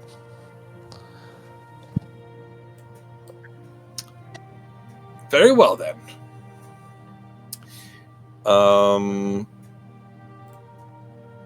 I wish I had like some tutorial music, because this is like tutorial time. Guys, there's Mazra's. Let's try it. Let's try the Mazra is festival going to have an music. There we go. ability called "You Magnificent Bastard." That's amazing. Yeah. If anyone's curious, I don't know let me what it see. does. Let me but make sure this is viewer I love only. the name. I'm doing a little bit of a play test of a modification of the ship combat rules from a system called Stars Without Number. Ooh. This is meant to be a system where the player characters are crew aboard a starship, and they're meant to work together during encounters to like fight against other starships, which is something that I think is pretty difficult to pull off in TTRPGs. It's difficult to have your party working together to operate like one thing or do something in a cooperative fashion, as opposed to everybody sort of acting on their own, because it's difficult to make every player feel like they're important or they do something important on their terms, if that makes sense. So we're gonna, if you want to check out the document I made, these are our chat. You're welcome to take a look at this as well and follow along with it. But these are our 4 roles aboard the ship and different actions that they have. So basically, there are, in a ship-to-ship encounter, there are 4 range increments that you could be in. One is pursuit range, which is the ships see each other in the distance and are able to sort of pursue each other, but they're well outside of any kind of weapons range. And then long range is more like you're trying to lob artillery at each other at a long distance. Short range is you're an up close slugfest between your shipboard weapons, and then there's boarding range, which is where the player characters can actually, like the different characters and the crews aboard the ships, can actually cross from one ship to the other and engage in traditional D&D combat. So, depending on the way this goes, we may at one point switch from this sort of ship encounter system to like a traditional D&D combat encounter. Which I'm excited to try this, though. This would be cool. Yeah. Which in pre-modern, like, naval warfare tends to be the way that it eventually goes, is one ship boards the other, and it's a fight on the decks. Yeah. So there's 4 positions we can take. We just decided which 4 positions we are. So Mazra, you are the commander. We're going to start with you. So it says right there that the commander's skill is intelligence plus charisma divided by 2. So we're gonna. Is that our total or our bonus? Your bonus. Yeah, bonus. Okay, that makes sense. So can you give me 4. your intelligence plus your charisma divided by 2? Right? 6 divided by 2. What is that? Yeah, that's 3. Now, do you have any feats, background features, or class features that you think would buff that?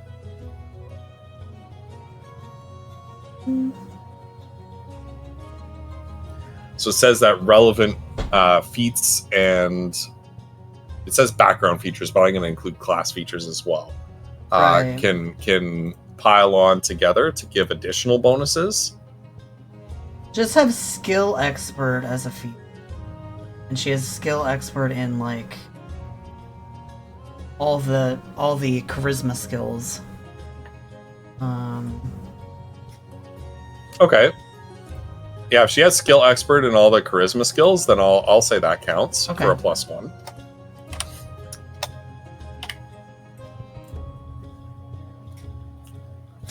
Okay. So I got a commander +4. I'm gonna do Typhon next. I should have done Typhon first as an example, so I apologize, Wolf. If I was thinking properly, I would have done that. So Typhon is going to be the helmsman. Typhon has an intelligence of +5.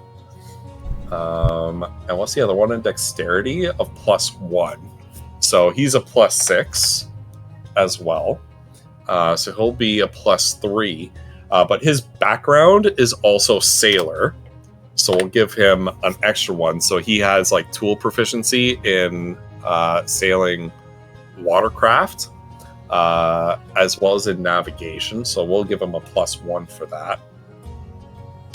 And we'll say that's where he is. I think that is probably reasonable. All right. Foodle or Kiona? Let's do Foodle next. We'll go down the list. Okay, Foodle has a +5 to dexterity, a +3 to wisdom, which brings him to 8. Divided by 2 is a +4, I believe. Okay. What would Foodle's color other than green be? What would his secondary color be? Like a brown? Oh, yeah. Let's go with like a brownish red kind of color here. Yeah, that sounds Okay, good. so you concluded +4? Yeah, because he's got a 5 in dexterity, a 3 in wisdom, which is 8, and then divide by 2 is 4. Okay. But he probably has some other features, right? Yeah, Some other feats and features that so might help him with this. Keeping yeah, in the mind one he'll I'm- be operating siege engines, so it won't be the same thing as yeah, the one that I'm thinking is maybe. Well, I don't know. I'll just tell you the ones that I think might be relevant, and then you can tell me. So, fighting style archery, gunner. He has the gunner feat. He's got the piercer feat, and he's got the sharpshooter feat. Those are the ones that I think are relevant. Okay. The rest of them, not so much. Like he's got fate touched and stuff, but who cares? What does Gunner do? Gunner, I can post it for you there. Sure.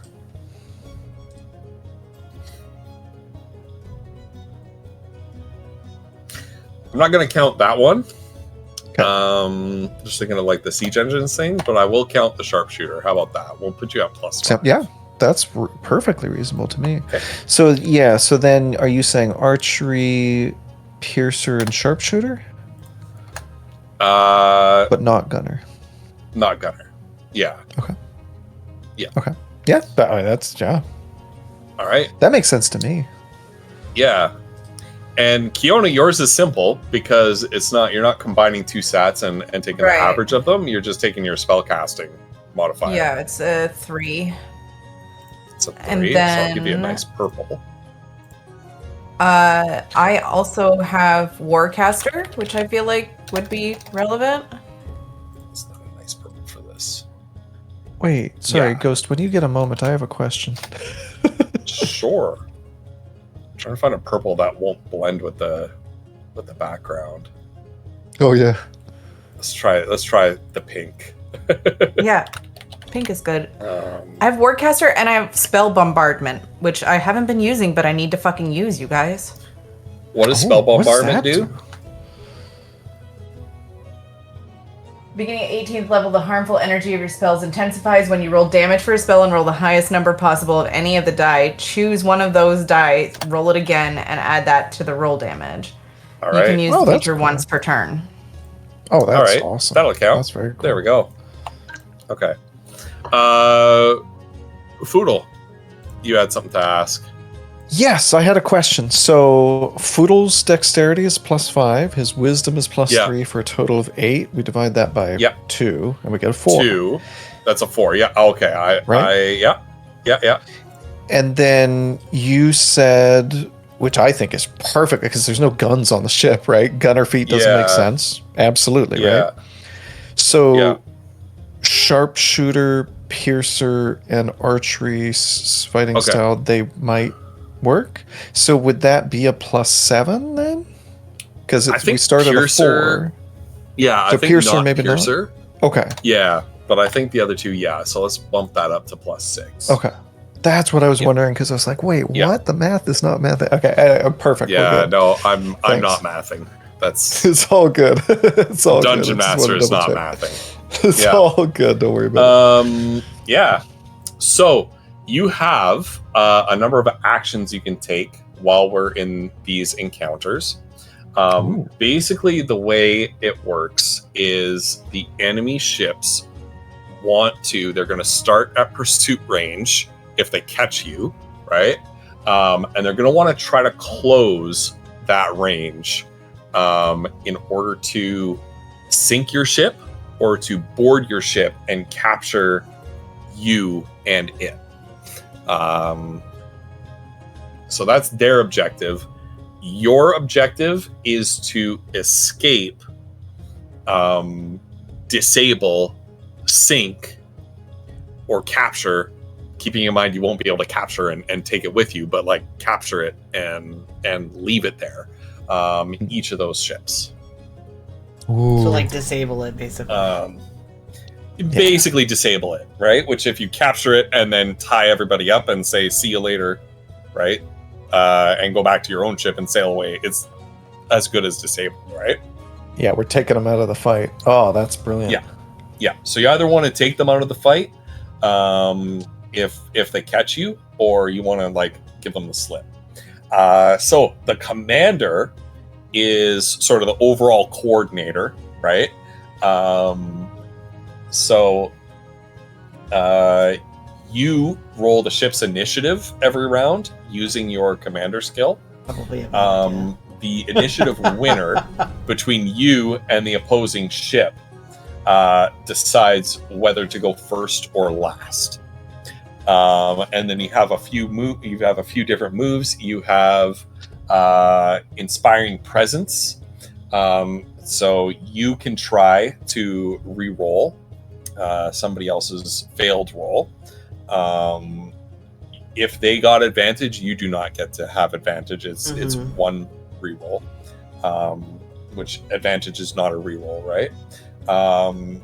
You've got leadership, where you can transfer one of your actions to another member of the crew. You've got into the fire, where instead of the ship taking damage, you can take a crisis instead. And so crises are like, think of them as like non-damage related conditions that a ship can have. There are some that are described further in this, but we're keeping it vague, and I'll just make up crises and what they do as we go along. Okay. Because I didn't. This is one thing I don't have access to the full Stars Without Number rulebook to see what a crisis actually is. I just sort of guessed it out of context clues from the homebrewed stuff that I do have. Right. And I even looked up a Reddit thread, and I was like, can I find a crisis table online? And then I found somebody on Reddit who was asking the same thing. And the thread was just a bunch of people who are like, let's make some up now. So it seems like that's kind of what it is like the game master just makes them up. It's stuff like the engines needing restarted, a hole in the hull. Yeah. And I've put a few into here, right? Like Nice. There's a tear in the sails, or some of the crew get injured, or things like that. So yeah, Into the Fire allows you to take a crisis instead of damage. The helmsman, which is going to be Typhon, he will just respond to whatever you guys tell him to do, right? So you guys as a collective, or you can decide that Monster just decides, or whatever you want. If one of you want to takes it on, that's fine, but he will just do what you tell him to do. He can try to open distance from a ship. He can try to close distance to a ship. He can try to do an evasive maneuver, which adds his helmsman bonus to the ship's armor class until the start of the next round. Or he can take a ramming action, which will deal damage to an opposing ship and will take a crisis on our ship as we're like slammed into it and we're knocked off our feet and things like that. Yeah, makes sense. Foodle as the gunner, he can fire the ballista, which the ballista optionally comes with like a harpoon firing mode that can tether the Morbius to an opposing ship instead, while giving up the ability to fire that ballista multiple times in a round. Or he can fire catapult, which is a stronger weapon, but has disadvantage at short range, where it's kind of hard to stop your catapult rocks from sailing over the enemy ship, right? There's a couple options within there. Alchemical fire, which adds a crisis instead of doing damage, and depending on the rolls, the random rolls that occur, if they don't deal with the fire, it can cause lots of bad stuff to happen aboard their ship. There's also Gravel Shot, which doesn't deal damage, but adds the crew loss crisis to the section struck, which causes the section struck. So you can say, I'm going to use the Gravel Shot against the gunner, the caster, whatever. It causes that section to lose their next turn.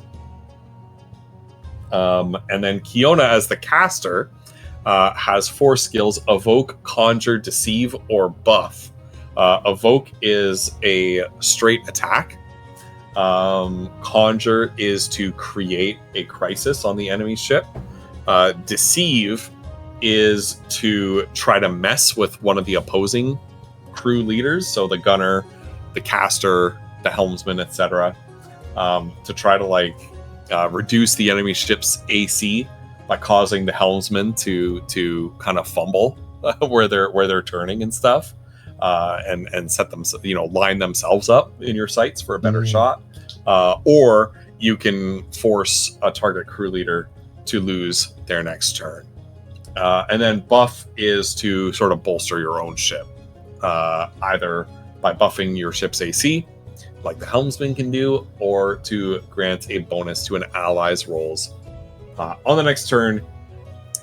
And then one thing you'll notice, Kiona, is as you look through this, a lot of it is about expending spell slots. To do each of these, you need to spend a spell slot, and the level of spell slot you expend makes what you do more powerful. Right. Are those spending real spell slots? Yes. Yes, they are. So you're talking about this might become a real battle on the deck, right? It could. Yeah. And then so the spell slots I use for this are also going to be used for that. Yes. Yeah. Okay. I just wanted to make sure. So it is a resource management thing. I'm gonna say that by default, cantrips count for this as a first level spell slot. Just so that if you don't want to expend a spell slot. But I think if you're using a cantrip, I might make you do some rolls at disadvantage, if that makes sense. Sure. Yeah. Okay. Is everybody fairly clear about their role and what they can do?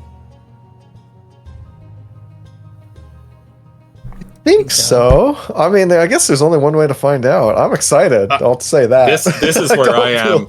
This is where I am too, right? I don't know how this is going to work out. Can you sing songs while shooting at ships?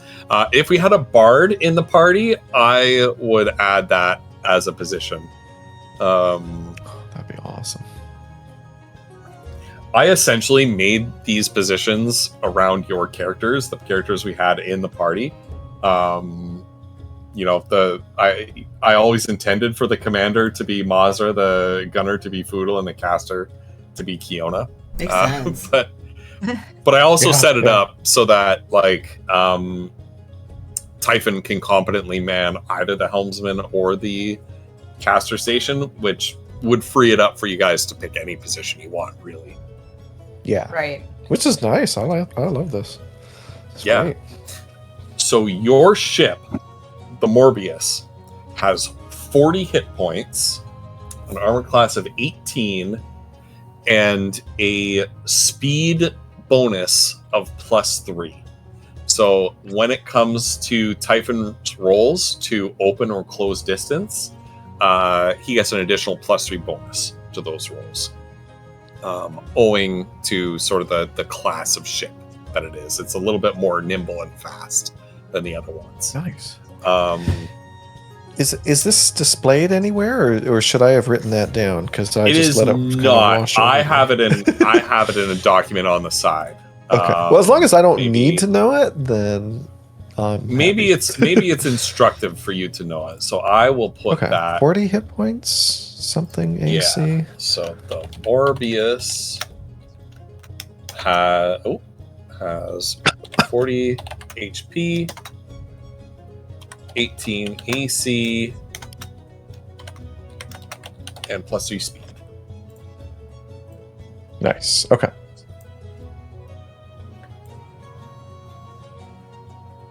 And I would expect, based on what we have been told, that the Manticore would likely have an higher AC, more HP, and maybe less speed. But that's just me speculating, right? Who knows? Yeah. Yeah, it could be that because like heavier hull plating, things like that. You also have to consider speed and nimbleness. So, think about Kabzra has an armor class of like 12 or something like that. Yeah. Because it's really easy to hit a giant ape. Yes. All right. I don't know if we're going to get through this whole encounter in this session because I'm pretty tired, but I am keen to start and see how it goes. And maybe that's even better because if something needs to change, then we can workshop that. Ghost, you and I are sharing the same brain cell tonight. That is exactly where I am. I keep yawning, Yeah. but I'm also very excited to check out this system. I know, me too. Yeah, let's do it. We'll do as much as we can, chat. I know. So before we begin, I just want to take a short break. I need to have a bio break. Sure. Okie dokie. Oh, yeah. I might get myself a little granola bar or a handful of chips or something like that. But we'll be back in 5-ish. How about that? Carly. Guys, I can't wait. I'll Get be right yourself back. a hot Sounds dog. All right, BRB.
All right, I'm back. Welcome back. Oh my Me god. too. I got back and I forgot that Woof had put It's Morbin Time on the fucking I got back and just laughed out loud. My god. That's what we need to call next episode. Somebody put that in. It's more. It's more of a Yeah. time. It's Morbin Oh time. my god. Absolutely. It blows my mind. That was the actual tagline for that movie, wasn't it? Like, freaking- No, It's no, morbid. Was it not? Oh, No. All right. no. That's good. It might have been for the re-release. So what happened was people made all sorts of memes about it. It absolutely flopped in its initial run. People made all these memes about It's Morbin Time. They thought that they could cash in on the on the internet notoriety, so they re-released it to theaters. And all the people who were doing the memes basically said nobody go see it because it'll be even funnier if it flops again, and it flopped again. Oh. They were trying to get the memers to come and watch it for memes, and Yeah. and they wouldn't bite. Oh my god. That's hilarious. So maybe in the re-release, Hmm. to promote the re-release, they may have used It's Morbin Time.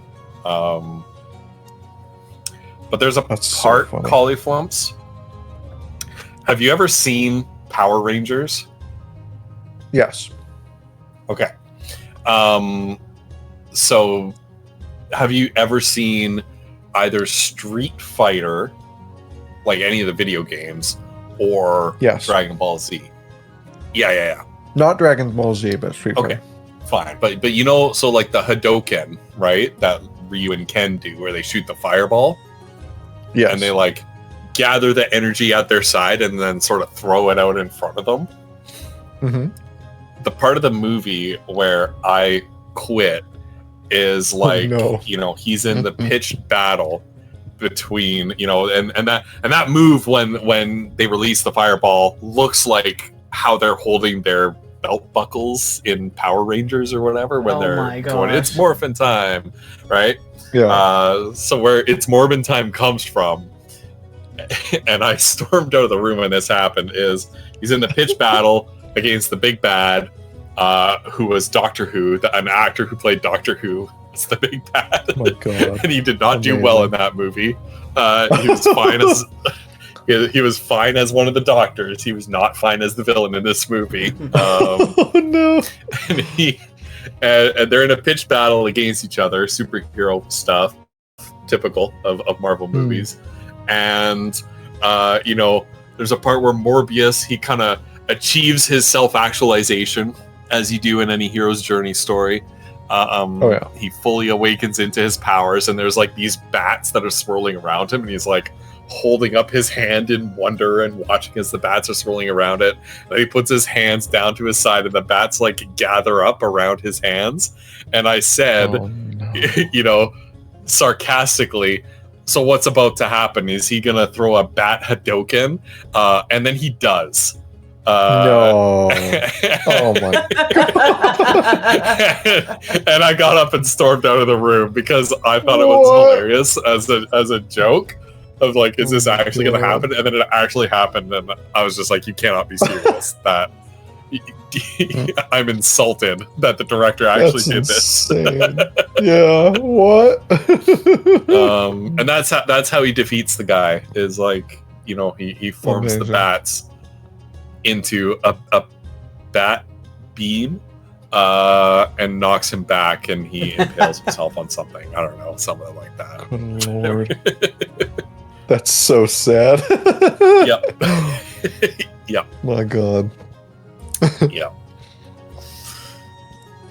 And that was once again 10 minutes after I said, I don't know what everybody's problem with this movie is. It's not a good movie, but it's not an awful movie. They're like way worse Marvel movies than this, and then it definitely jumped the shark and then Nosedived. turned around and jumped it again. Oh no. That's hilarious. All right. Shall we get to the battle on the high seas? Let's do it. I'm ready. Yeah. All right. We've got a track called Pirate Attack. This is probably... Here we go. I need like a heavy metal, like hailstorm style. I can't because of copyright. I know. I know. I wish I could play Your Ship Sucks a Bag of Dicks on stream. I wish I could. An actual song by Ailstorm, Amazing. the heavy metal pirate band. Your ship can suck a bag of dicks. Goes back to cover. Yep. Okay. Now I'm extrapolating a lot of this. If I were actually like, we're play testing this right now. If I were actually like seriously running an adventure this way, I would probably have a map with like different ships sort of moving around looking for each other. But we're gonna extrapolate some of this. So as you sail into Cormantian waters, they essentially have a cordon sanitaire around their seas. Ships kind of spread out over the line, hunting for anybody who are trying to run their blockade. And very quickly, Typhon shouts a warning that in the north, you can see white sails on the horizon. Typhon looks through the spyglass at the ship, studying its hull, its size, the number of sails on it, and he concludes that this is the Basilisk, the smallest and swiftest of the ships.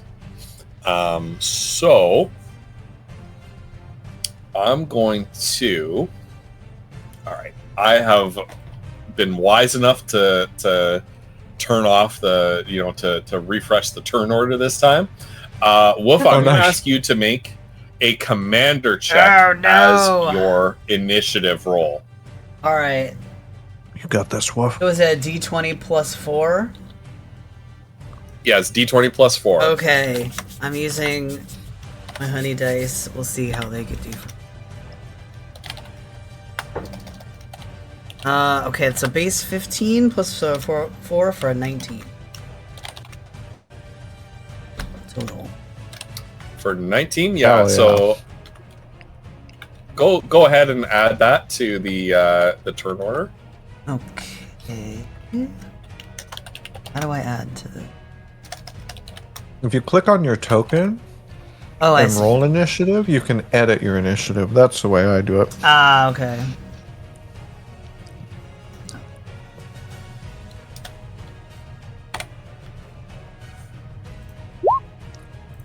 Oh, that didn't work.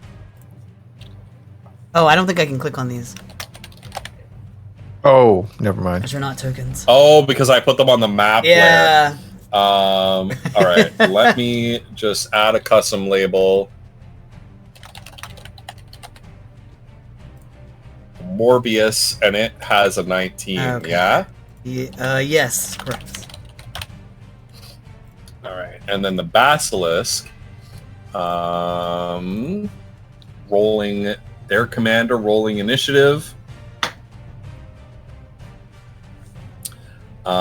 They rolled a 11. So you get to decide whether you're going to act first or whether you're going to kind of wait and let them act first.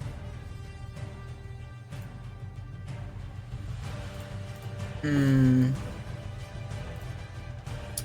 And I will allow a minimum of table talk. I will not disallow table talk, but I'll allow a minimum of table talk for you guys to collaborate about what you should do. How far away are they from us? Okay.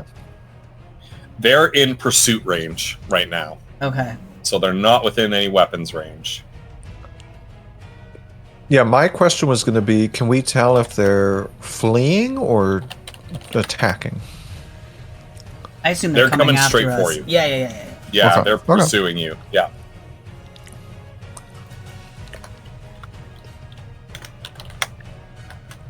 I kind of want to go first and try and like, since it's the fastest, I don't know if we can try and outrun them. So if we do the Magnificent Bastard, they wouldn't be able to do anything this round, right? That's correct. Okay. The Magnificent Bastard has some Yeah. requirements. Yeah, so you have initiative because you won the Mhm. initiative roll. Yep. And then you would have to act first, and then you'd have to consume both your actions Yes. to make the attempt and make an opposed roll against the enemy commander. Okay.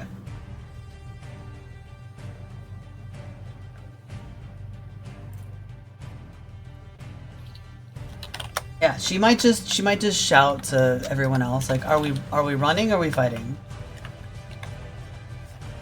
Let's fight! Let's take him out! All right, and she'll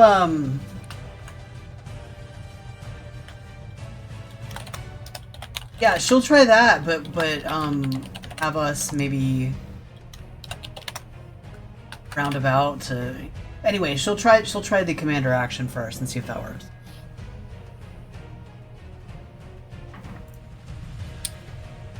The Magnificent Bastard. Yes. Okay, so that's going to consume both of your actions. Okay. I hope I mentioned you each get 2 actions. per Okay. turn.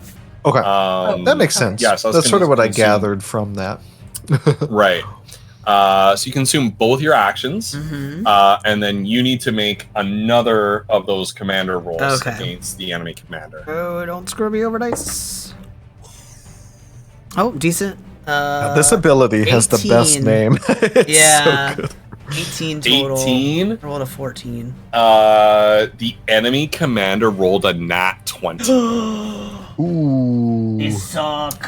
Uh, Not and sure. so as you kind of like hit a wave and skate around, and it's an impressive, you're telling Typhon like get ready to go hard to starboard, and you're like wait for it, and then as Typhon sort of spins the wheel to the starboard, the broadside of the boat, the broadside of the ship hits my dungeon master makes the BOAT unfold if we say it even out of character. Oh my god. If we even say it Oh my on god. table. Yeah. Oh no. Yeah. Yep. Admiral Dingus is truly Admiral Dingus. So the Morbius hits the broadside of this wave, and it kind of like changes direction abruptly, almost like skating across the water, like Tokyo drifting across the water. It looks really impressive. The Commander Basilisk is up to the task though, and that speedy ship manages to stay with you. You do not manage to shake it. Okay. All right. We're on to Foodle, Kiona, or Typhon. So we are still at pursuit distance, right? Yes. Or pursuit range, I should say. Yes, you're still at pursuit range. Okay, well, Foodle can't do anything until we're at long range or closer, so I think someone else should go before he does. I don't know what my range is. Long range or closer. Pursuit range Okay. you can't do unless you have spells. I'm not going to get into that. Long range or closer. Right. I could get All right, into Typhon. that. I'm not. Right. I'm not But, gonna. I'm not I do gonna not blame you kit for not bash doing this system right now. Yeah. I'm glad Mazra, you picked maybe- up on what I was putting down there. Flatter, Yeah. being like, I'm not even getting into that right now. Yeah, I was like, oh no, this could get crazy. Right. Yeah. Right. Yeah. All right. Yeah. Typhon's up. So what do you want him to do? I vote. I don't know if this is a voting thing, but I vote for him to close distance. I'm okay with that. All right. He Too bad, is Kiona, you gonna- got outvoted by Mazra and I. I feel like that's fine. I think I know, that I you know, I guys are figured. the tactical geniuses here. Okay. So Typhon shouts back over the spray and surf to Mazra. It doesn't look like we're gonna lose them that easily.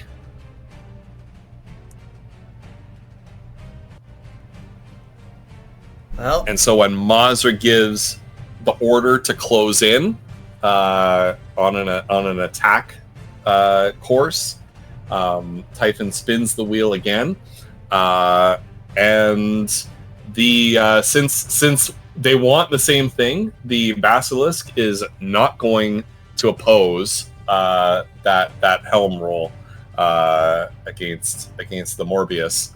And you're going to move from pursuit range to long range. They're gonna regret that. No, I don't know. we'll That's make all right. them regret it. Yeah, that's right. Typhon has one more action. You guys can mix your actions as you go. So, like, somebody can save an action for later on in the round. Yeah, I mean, I think Or- Mazra would probably think of this, but if we can, so currently we're in long range, maybe get Yeah. some stuff off, and then try to open distance and see if we can get out of their range. That might be useful. Who Yeah. knows, right? Because then they might have to make an opposed roll to get Right. back within distance. I don't know. Anyway, but that could be a sneaky way to do it. But anyway. Yeah, it depends on how you guys want to approach this.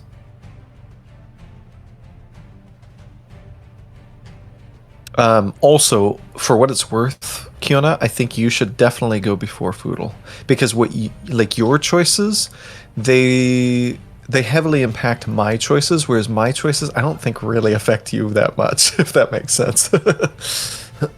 So I think you do your stuff, and then Foodle will go, and then we'll Well- have Typhon try to get us out of here, maybe. Okay. Okay. Is that okay? Yeah, I just don't know what to do first. Okay. I don't think there's a wrong decision. All of your stuff is awesome, I think. So. You can do it.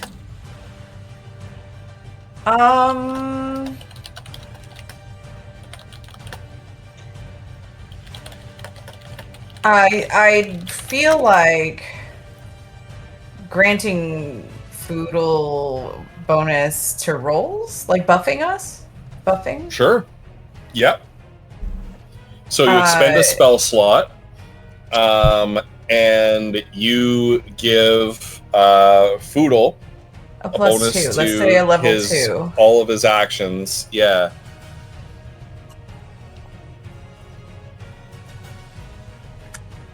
All right. So Foodle then has a plus 2 on his actions this round.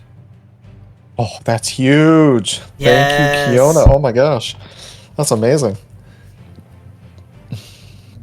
So that's your first action. Oh, For your second there's- trick. Oh my god, I forgot there's 2. Jesus. Yep. Okay, and then we will. How does deceive work? I started reading it and my brain glazed over and I've stopped reading it. Yeah. So she picks one of the crew, right? So commander, helmsman, gunner, caster, to try to deceive. Makes an opposed check Ooh. against them. She can reduce the target ship's armor class by the level of the spell slot expended. It says extended. That should be a P, expended. This can only be if she targets the helmsman, Hmm. or she can force target crew leader to lose their next turn. Okay, then she And the will caster's do check the is thing. modified by the level of spell slot expended. With a margin in excess of 1 to 5, the target crew leader loses 1 action. If she beats the opposing crew members' roll by 6 or more, they lose both of their actions. Gotcha. So it's this opposed roll. So if she rolls a 10, she has a +5 already because that's her bonus. And if she expends a level 2 spell slot, she'd get a +2 on top of that for a total of +7. So 17 would be the result if she rolled a 10 on the die. And then if she beats the enemy's crew person by 1 through 5, then they lose 1. If it's 6 or more, they lose both. That's cool. I like it. Does that make sense? Yeah. Flutter? Hopefully that does. I think so.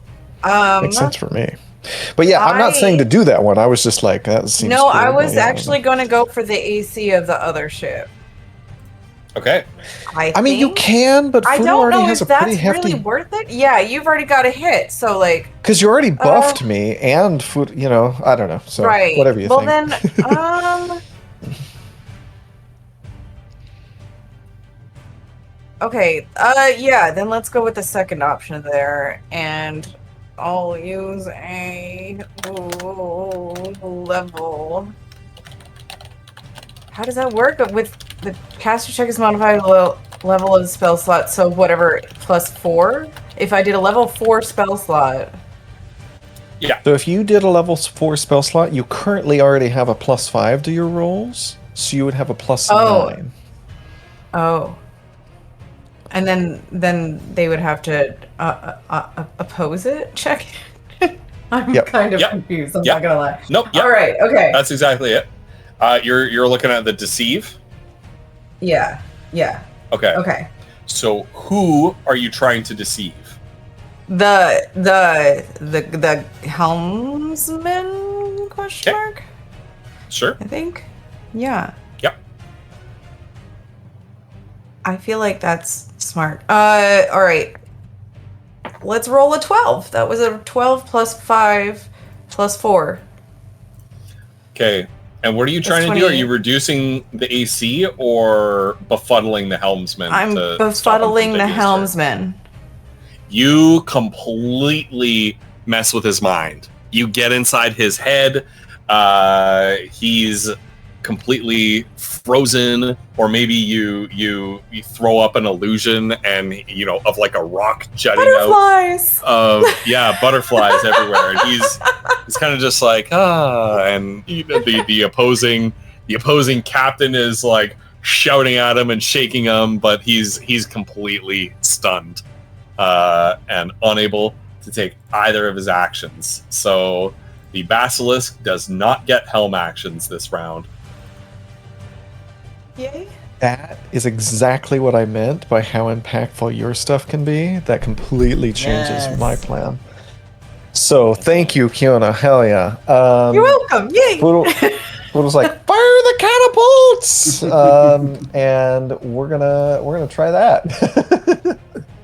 Okay. So you gave Foodle a +2, so he has a +8. So let's see. So I'm guessing this is like an attack roll. So a D20. Yeah. Now, are you firing the catapults with regular ammunition?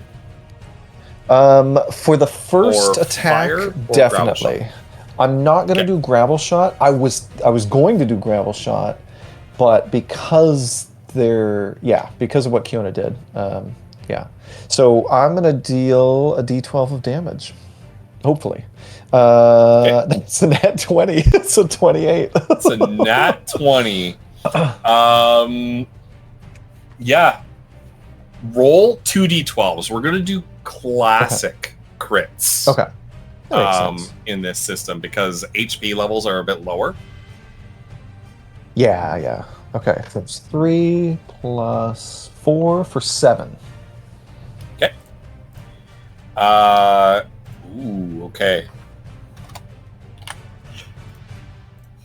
And then, I mean, we gotta try the alchemical fire. Food was like, fire it up! and then he starts pouring a bunch of shit into the catapult, and we're gonna fire it again. We'll see if we hit though.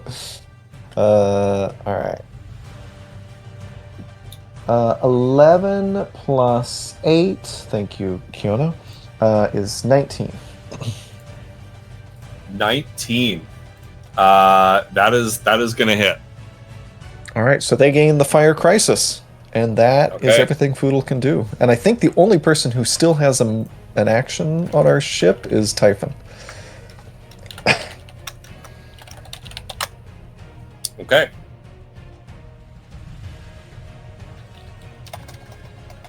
And you want including Typhon the to do round what? it's first taken? Oh, but each round it's unresolved. Okay. Yeah. So you So we'll probably- yeah. Okay. So I don't roll anything yet, Um, presumably. Not yet. No. Okay. Yeah. Yeah. At the end of this, if they don't resolve it, so they'll need to do something to put the fire out. That makes sense. Yeah. So what do you want Typhon to do? I vote we open distance. See if we can, get out of range. Because Kiona, I don't know. They're, the Kiona thing, right? They can't take a helm action, so. Yeah. If we succeed, we might get out of their weapon range, basically. Do it. Do it. All right. And Typhon spins the helm wheel. He just launches the wheel over to the side, and it spins on its own. The ship lurches. The deck kind of shifts beneath your feet. You have to grab onto ropes and whatnot. None of you really have your sea legs. None of you have much experience Yeah. at sea, so you need to grab onto ropes and wrap Oh your yeah, arms around Poodle's the like mast. flying, holding onto Yeah. a rope. He's just-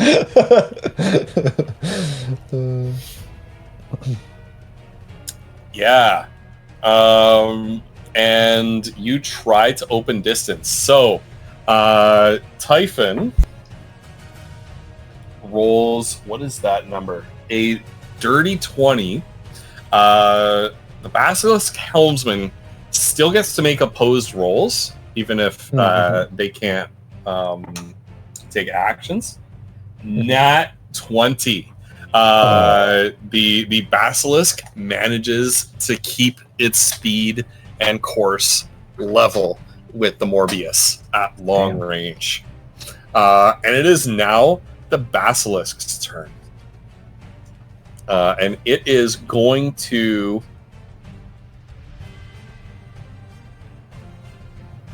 It is going to attempt to fire ballista, but first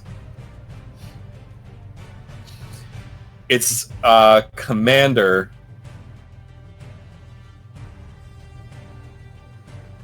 is going to use the leadership action to transfer one action to the gunner. Do you think, we're playtesting a little bit here, do you think that you should spend one action and transfer the other?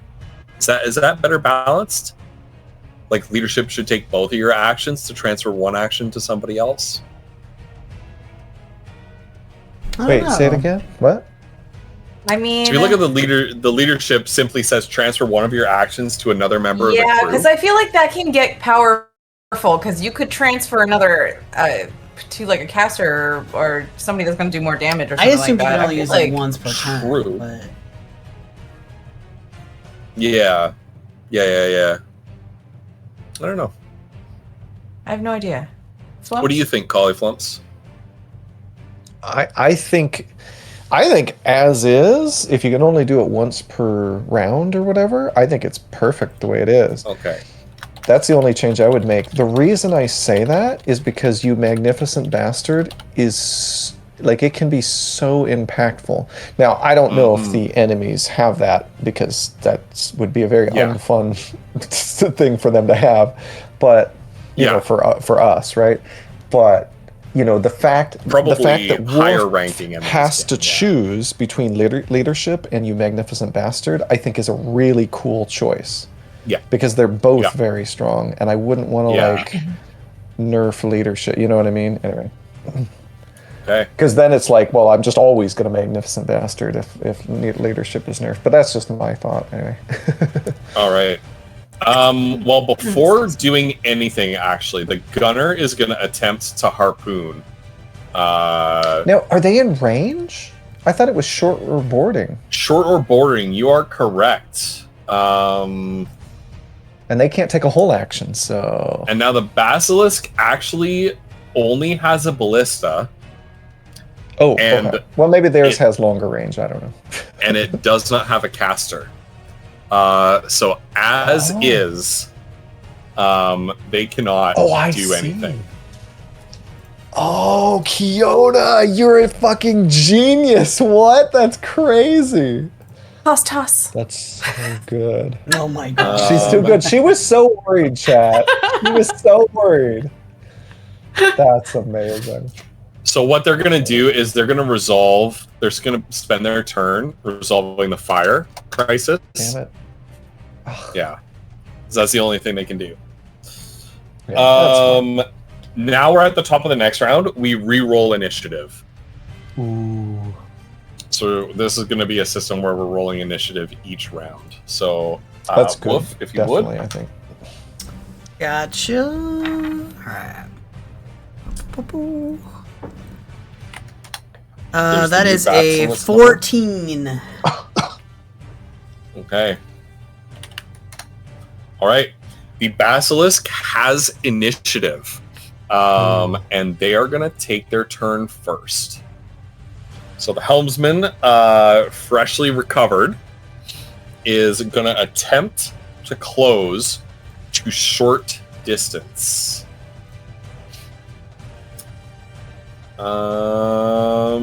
So their helmsman gets to roll. Cool. That is a pretty good roll. Versus Typhon. Typhon does not succeed. And so the basilisk is now in short range.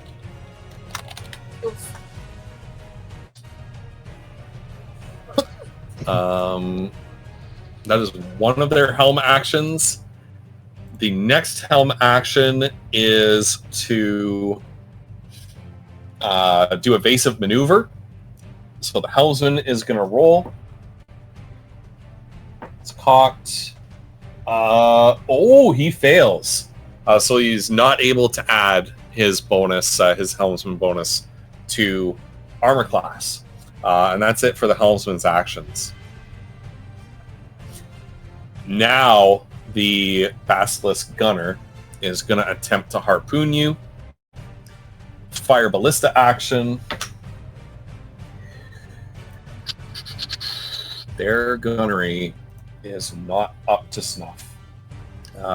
So now, because the ballista can only be fired once per round, and that's the only weapon that the basilisk has.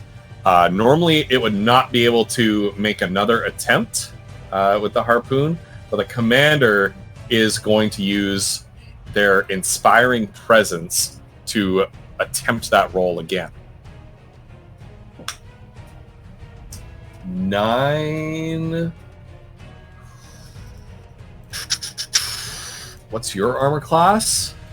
Not good enough. Not good enough. What? So the basilisk fires a bolt from its ballista. Has a chain trailing behind it, and it kind of just misses behind the Morbius and splashes into the water. It's Morbin time. No. The commander is going to use their other action to provide leadership back to the helmsman, and the helmsman is going to try that evasive maneuver again, to boost the Basilisk's armor class. And this time it is successful. So the Basilisk armor class has now increased by a certain amount. And it's now your turn. I think one of you should go first, because I feel like my stuff there's a lot more of supportive stuff for mine. Yeah, If because you you might fail want a to use roll- inspiring presence, that sort of thing, right? Can I I'm- crisis them? What did a crisis do to them? It doesn't, like, you just make something up? It's contextual. So it depends on, like, you and I can make something up together. So, like, you can tell me what you want to do to them. Okay. It's just a non-direct damage effect. It can be passive damage, like the fire would have been, if they Right. hadn't put it out right away, right?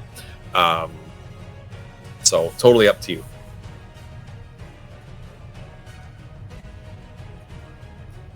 No, I think. And we're at short range right now, right? Yes. Okay. Yes, we are. So the DC is 8 plus the spell slot minus 1, if I'm reading that right. Yeah. Or, in other words, 7 plus the spell slot. Right. Yeah, that's what I was thinking. Yeah. I don't know. I actually think it would be better off if I tried to do another deceive. Deceive could be very clutch. Yeah. Now, okay. Ghost, obviously the enemy ship is already acted, so would the deceive, if it forces a crew to lose their next turn, that would count for the next round, I would guess. Yes. Yeah. Okay, okay. Okay. I'm gonna do it at a level 5. And I'm gonna deceive the gunner. I think. Okay. Ooh, so you have a plus 10? That might Yeah. be a little bit powerful. Okay. Okay, Think so so? like, Maybe. so my problem But, right now no, it's okay. is We're gonna choosing roll which with it. spell slots to Yeah. expend, because I have a certain Yeah. number of each, and I'm trying to Yeah. use ones that I think later on I won't need. So Yeah. Yeah. Well, and you can turn your sorcery points into spell right, slots, right? back So, into like, some spell slots, Yeah. not a level 5 spell slot. But also, whatever I makes don't sense to know. you. Yeah, I mean, I can always upcast other spells too. Well, like if you beat them by 6 or more, they lose both their turns. So like I don't think a plus 5 is bad. 'Cause, I really feel like you know. that would guarantee us, right? yeah, I mean you get your D20 plus 10, like go nuts. I say go for it. But that's just me. Right. I'm fully behind you, Flutter. Okay, You go okay. nuts. All right, that was a 9. Oh, it's a 9. The dot is on the other side. Plus 10, so 19. And you're targeting who? The gunner? The gunner? The gunner. Nice. The gunner. That's smart. Yeah. It is successful. And did she get it by 6 or more, or 1 through 5? 19. I'm checking the gunner's stats. Yes, it is by 6 or more. Oh, Yes. Kyoto's busted, guys. Oh, she's too good. What? Woo. What number on the die did you roll? I rolled a 9. And using what level spell slot? 5. Okay. Maybe the deceive is not OP. Given those I numbers. used a level 5 spell slot. I mean, that's a pretty high. Yeah. I mean, yeah. Like- It's a pretty high spell slot. Yeah. Like Yeah. so That far, is a I'm pretty high very level impressed. Like this is Yeah. a well-made system, as far as I can tell. Well, thank That's you. very good. Because I kit bashed it out of, basically people's tables that they posted on what actions are in a system that I'm not familiar with at all. Dude, this is very cool. Amazing. Yeah, it seems like a lot of fun. I will say, evoke, that is scary. Like if she Yeah, used a Yes. level 5 spell slot, 5d6. Right. Now she does have to hit, but damn, Yeah. Right, but that's the Yeah. whole that thing, could right? be nutty. Yeah. I'm going to do another abjure and grant a bonus. I think this time it's just going to be +1 for a level 1 spell slot to Oh yeah. Foodle? Yes, Foodle. Again. All right. So those are my actions. All right. In that case, so you deceived the enemy gunner. Yeah.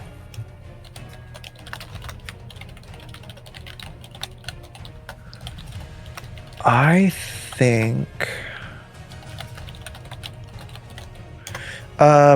Woof, do you have a way of dealing with the crisis that were harpooned?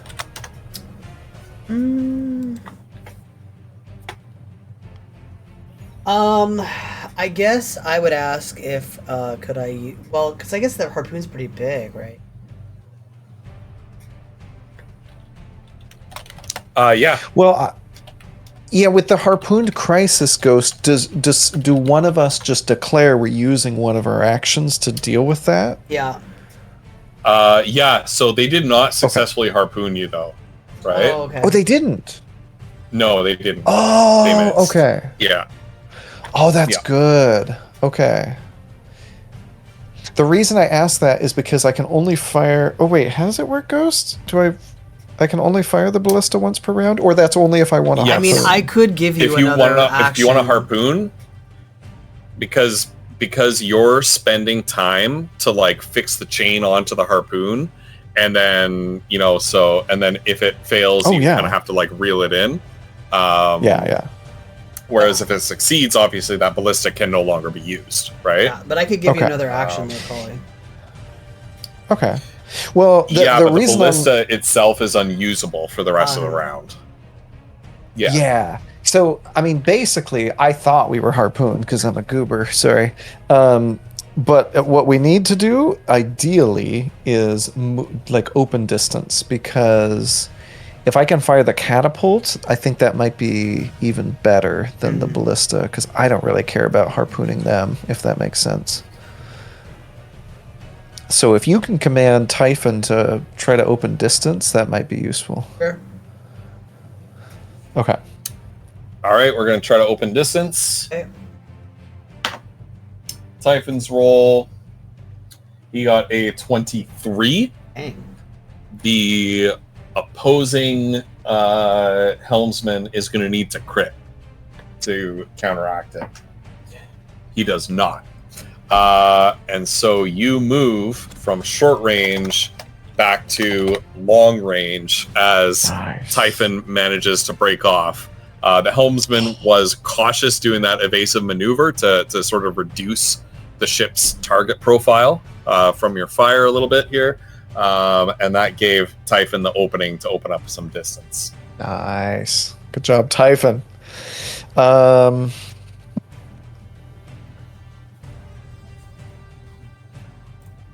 Man, I'm tempted to do gravel shot. Now their gunner can't do anything next turn, so I could target their helmsman with gravel shot. That could be fun. I think that's what I'm gonna do. I'm gonna target their helmsman with gravel shot. We'll see if it hits. But, Sure. Do it. Yeah. Yeah. Okay. Okay. So Okay, 12 we're on the at die. long distance, so you don't have disadvantage. Yeah, that's why I wanted Typhon to go first. So thank you, Typhon. Okay, so 12 on the die. Kiona gave me a +1, so it's a 19 total to hit. 19 total. That is not a hit. All right. The evasive maneuvers, the sudden breakaway from Typhon steering the ship over to long distance, knocks your aim off balance a little bit, and the gravel shot just sort of splooshes into the sea. At least it makes a satisfying sound. Yeah. Oh god, it is a very satisfying sound. I think I'm gonna try gravel shot again, because if I can get one of these to land, maybe Woof, you could give me another. But they do have the extra AC. I don't know. I'm gonna try it. Okay, that's better. 16 on the die. Plus 7 is 23. That is going to hit. Nice. Okay. So I would like to gravel shot their helmsman. Okay. So the helmsman loses his next turn. And then Woof, whatever you want to do, and Typhon has one more action. So am I right that both the helmsman and the gunner currently have been disabled for the next turn? yes, you are correct. Hey. Yeah.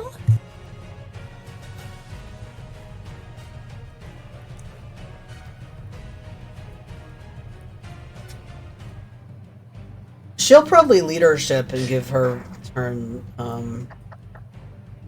mean, are we trying to just outpace them at this point? Well, we kind of already have, because Yeah. they only have a ballista, and we're at long range, and they cannot move next turn because of their Right. helmsman. So if we move Thank you, again, Kiona. yeah. Or me, I can't remember which. Anyway, If doesn't we go matter. One of us. pursuit range to escape. I mean, Nah, Yeah, we're gonna take them out. if you do leadership and give it to Typhon, he can take 2 more open distance actions, and Right. you can be escaped from the basilisk. Yeah, but I mean, come on, we're gonna get them. what? I mean, at what cost though? Spell slots and stuff. Yeah.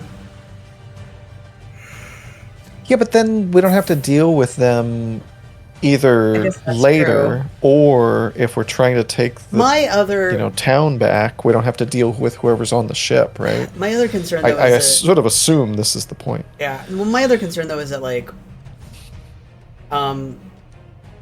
we know that the king and stuff is being manipulated, but I'm like, these are just guys. They're just. I don't think these jobbers are zest. I think they're just doing their job.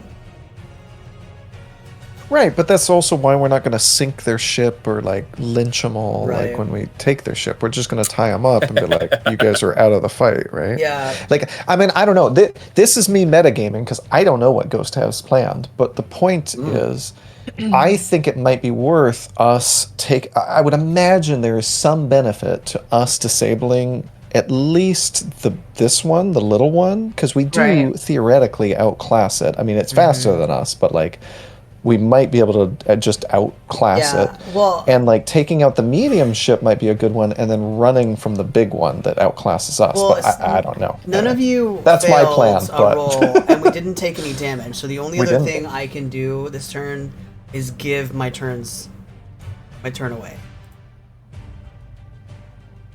Yeah, and I mean, you Foodle can could give another fire for turn ship Yeah. to Foodle, and he Yeah. can fire again. Yeah. Okay.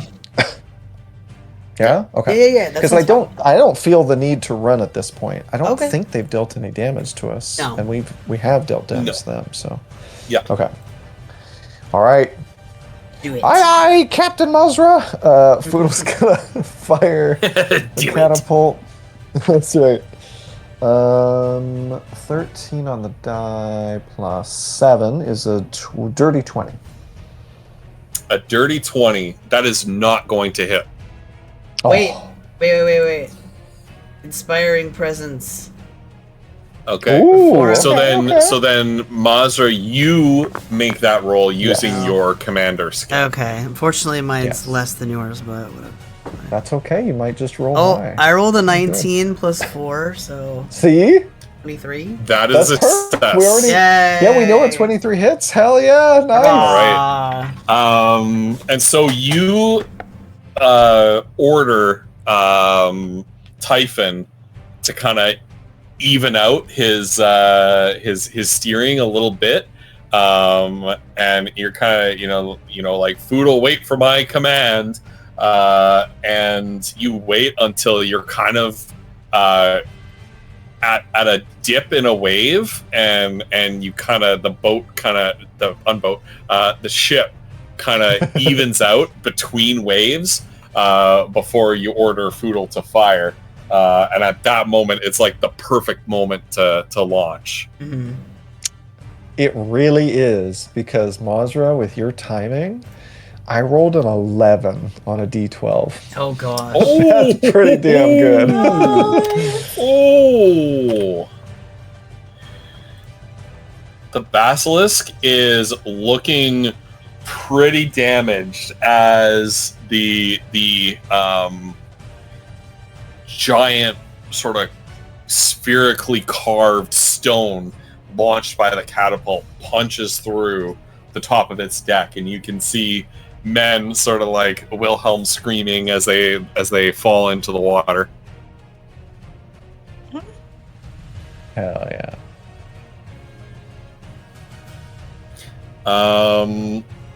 Is that the end of the current round? Did everybody I mean, Typhon still has one more action. but I mean, I'm chilling at long range. That's where I'm the best. So it's up to you, Wolf.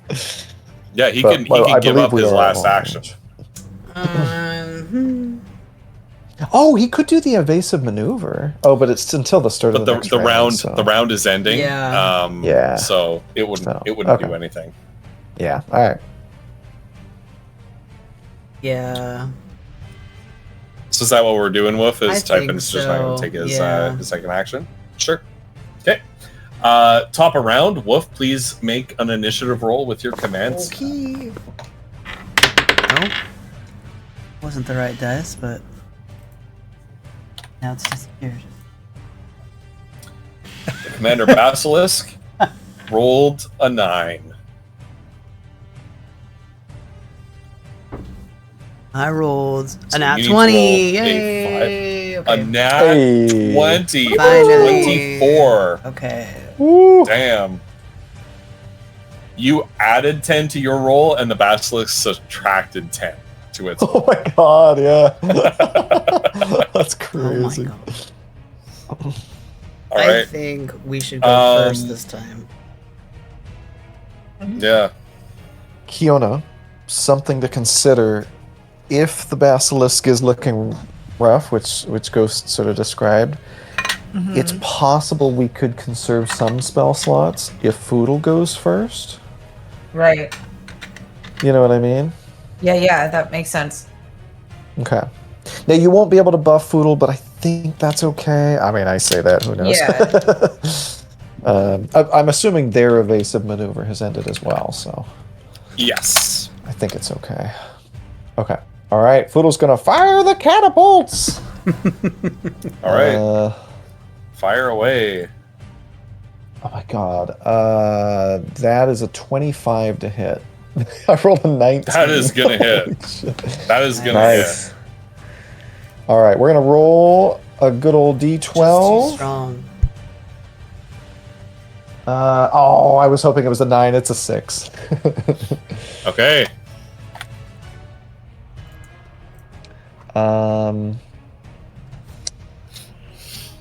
Okay, this catapult boulder smashes through the ram on the front of the ship, completely obliterating it to splinters. I think, I mean, their helm and their gunner are disabled, so I think we're gonna try for more damage. So I'm gonna do another attack. Oh my god, what is happening? 16 plus 6 is 22 to hit. That's a hit. Come on, big money. It's time for a 12. I don't think that's a 12. That is a 2. Well, you know what? A Every 2. little bit helps. Well, the basilisk limps along. All right, that is Foodle's turn unless he gets another action. What do you think we're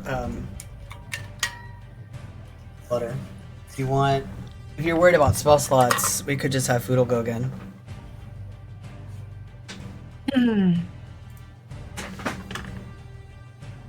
I mean, yeah. Can we do that? I think it's Yep. the best play because you Magnificent Yeah. Bastard 2/3 of their ship can't do anything anyway. Yeah, so I'm not gonna doing worry about that. Yeah, I'd it's rather like- save. Right? Like, Yeah. Okay, so you Yeah. give Foodle another shot? yeah. Oh, God, I'm so Yeah. likely to miss this one, though. All right, Well- here we go. I guess you could re-roll it, so. Mhm. I could see. What the hell is this number? That's a 5 on the die. Oh, an 11. Ooh. That is not gonna hit. All right, I'll try. Yeah. to- Third. Yeah. Oh yeah. Did you say their gunner try to reroll? currently? Yeah, their gunner's disabled, their The helm's gunner is not disabled. Well Yeah. then, all right, let's do that. And no, I only rolled a 5, so it'd be a 9. Ah, we tried. We tried. So it goes. Yep. So it goes. Sploosh. Okay. Yeah, you can't hit them all. So that Um, is Wolf's turns and Foodle's turns. Or I should say Monster's turns. Anyway. Yeah.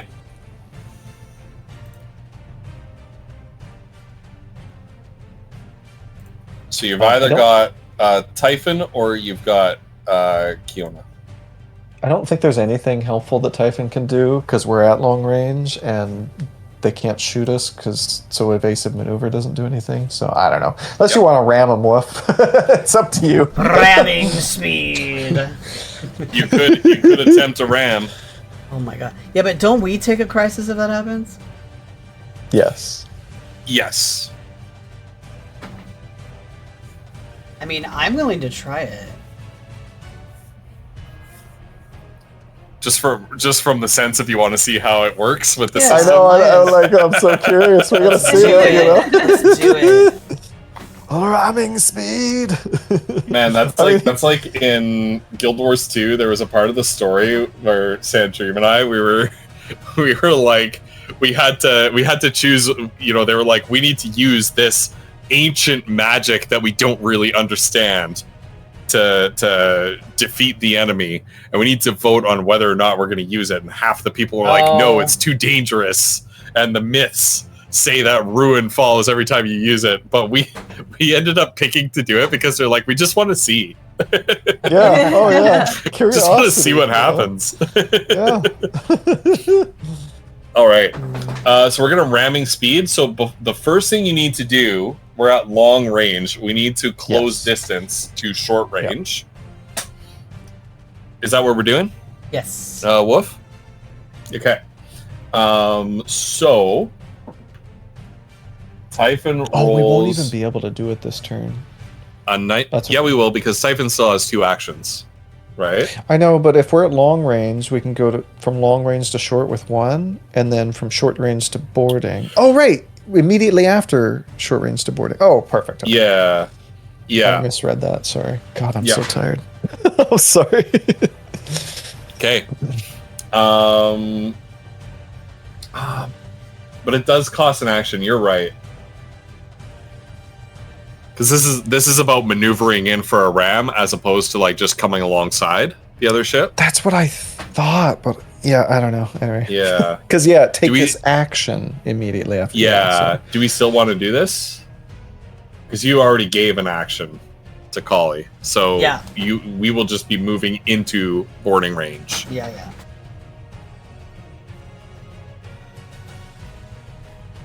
That's going to turn this into like a D&D battle, right? Yeah. I mean, Which, yeah, we're gonna have to pick up next time because I'm so. Yeah. if that's what we're doing, like, Yeah. It might be worth just trying to disable them at the range we're Yeah, at. that's fine. But Yeah, I'm okay. and then maybe Okay. board the medium one or something, right? Mm. Anyway, whatever you think. Okay. That's fine. Are we still making the attempt to move into short range, or are we gonna belay that? We're gonna belay. Okay. Well, the only thing to do then is to turn it over to Kiona, right? Yep. Yeah. Unless you want Typhon to do an evasive maneuver to increase armor class. Oh, that's a good I idea. mean, they can't shoot us, so yeah. I mean, They can't go shoot. for it, but Yeah, they can't shoot this round. Okay. yeah. Yeah. So let's kick it over to Kiona. I mean, I feel like then the only thing I have to do is attacking. So, It's cantrip time. No, I don't know. Whatever you want to do. I mean, yeah. I mean, yeah. I think it is. Is it evoke a clock already? Oh my gosh! Yeah. Look But at the time. I need It's to. only So hold on. 1d6 Let me of damage, workshop though. this. So, So like, I thought about like if you use a cantrip, it's at disadvantage. I think that's like a really big downside to using a cantrip. because it's a 1d6 if it's a level 1 spell anyway. Yeah. You know what I was thinking, Ghost? Like, Hmm. if they use a cantrip for evoke, I don't know what to do with the other ones, but if they use a cantrip for evoke, instead of disadvantage, Make it a just D4. subtract -1 or 2 from the dice, or disadvantage on the damage roll or something. So they roll twice, take the lower roll. I don't know, whatever you think.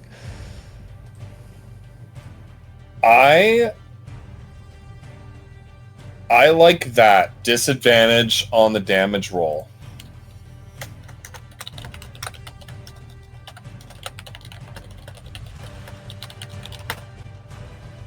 Yeah, I think that makes sense.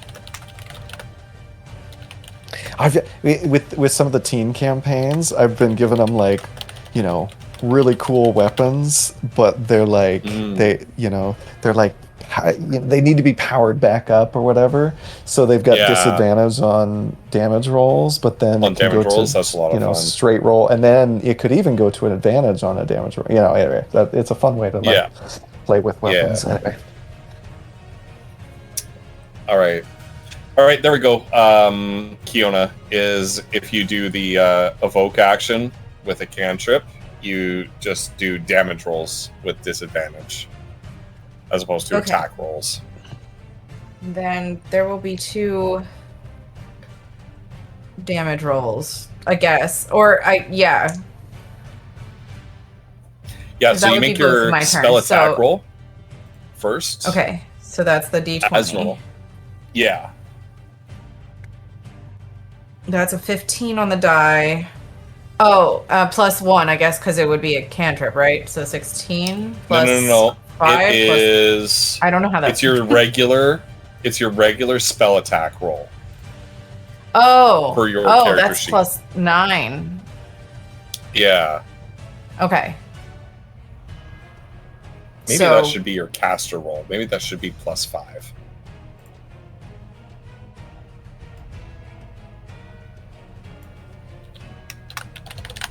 Yeah. Okay. So, So was it's what on the die? 15. So Is it'd be 15 21. altogether? Yeah. 21 Wait, to hit? did you roll a Will hit. 15? 21 or to hit. did I you- rolled is a the 15 total? plus the 5 Okay. caster Yeah. plus the level Gotcha. 1 of the slot, right? Okay. Or essentially. Are you using a level 1 slot? Or are you using I'm a using cantrip? a cantrip. So would you Okay. count that then as a 0? I mean, that would be a +0. Yeah, that would be a on 0. then. That would be a Okay. 0. Nope. So Yeah, a 20 then to hit. that hits. All right. And then at disadvantage, it's a d6, So it's a right? D6 at disadvantage, yeah. So that's a 3. I rolled a 5 and a 3. Okay. Oh my god. Okay. Yeah, so you fire, let's call it a firebolt, striking the ship. One of the sails lights on fire just for flavor. That's not a crisis. But just for flavor, you know, things are looking bad aboard the Basilisk. This Basilisk is having a very bad day. Go ahead for your next attack. Okay. Oh, that's not gonna hit. I rolled a 2. Okay, That'd be a 7. sure. It is now the basilisk's turn. But there's nothing they can do because the helmsman is disabled this turn. The gunner is disabled this turn, and the commander can't do anything about that, right? So it's the top of the next round. Mazra, please. All right. That's a 7.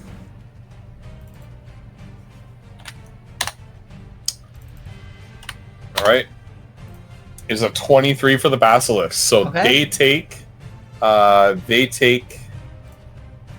initiative, and they're gonna move first. Collie, thanks for this in chat. I'll read it later. Yeah, for sure. I'm just brainstorming, you know. Yeah, of course. We are at what? Short range? Right now? Yes, we are. No, we're at long range right now. Yes. The helmsman is going to attempt to close to short range.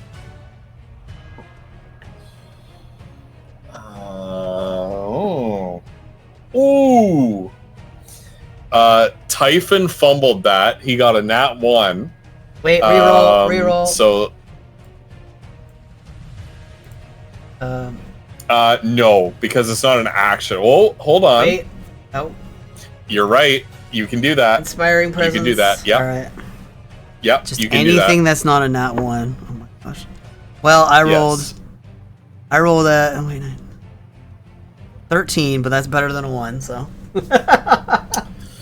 That actually succeeds. Oh, thank goodness. The basilisk helmsman did not roll very well. Didn't roll a nat 1, but didn't roll very well. Actually, I think that succeeded by 1. Oh. Okay. So the basilisk helmsman is gonna try that again to close distance. Ooh.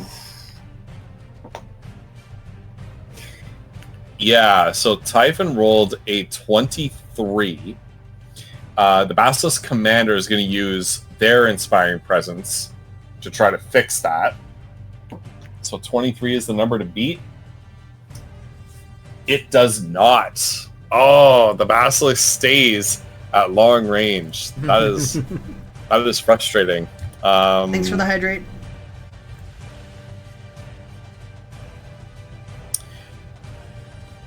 The Basilisk Commander is going to transfer 1 action over to the Helmsman for 1 more attempt to close distance. Otherwise, the Basilisk can't do anything this round.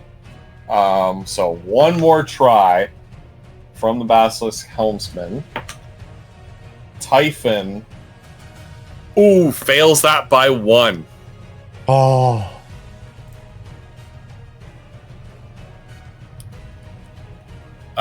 Wait, so can Wolf use yeah. Inspiring Presence on this? I don't know how I don't that know works. if you can do it twice Yeah. per round. Yep. Yes, you can. Okay. Yep. Ooh. Yes, you can if you want All to. right. It'll mean both your actions this turn are expended. I only rolled a 9 total. 9 total doesn't do it. Oh, damn. So That would have been sick. Wolf, So it both your goes- actions are expended, and the Okay. Basilisk is now in short range. And the gunner is gonna once again attempt a harpoon. They have their orders, and basically in a ship-to-ship slug match, their only chance here is to board. So the gunner rolls way under the Morbius's armor class. Tries again. Still way under. Well, he was only supposed to be allowed to try harpooning once, so it doesn't matter. Once again, another harpoon is fired. It sails over Foodle's head. Foodle has to duck to avoid this harpoon. And then it sort of splashes the other side, and the chain doesn't catch on to anything on the Morbius and splashes harmlessly into the water. It is the Morbius's turn.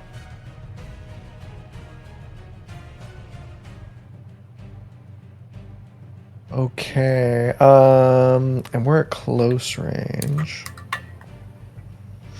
Well, Wolf, I leave it to you. Obviously, Foodle enjoys long range with the catapult, but if you want to ram him, I mean, I guess that's the time. Running speed. Up to you.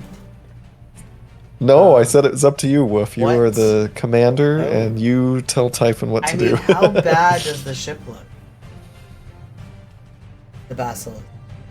Their ship is like riding low in the waves. It's No. taking on water. Poodle, get him. It is looking very bad. I can take him out, Do it. Captain or Commander Wolf. No, not Wolf. Jesus Christ, I'm so tired. Man. Good lord. I am so I'm This isn't- sorry, this guys. isn't I'm loving Guild this, by Day. the way, but Jesus, I'm tired. What? Hold on.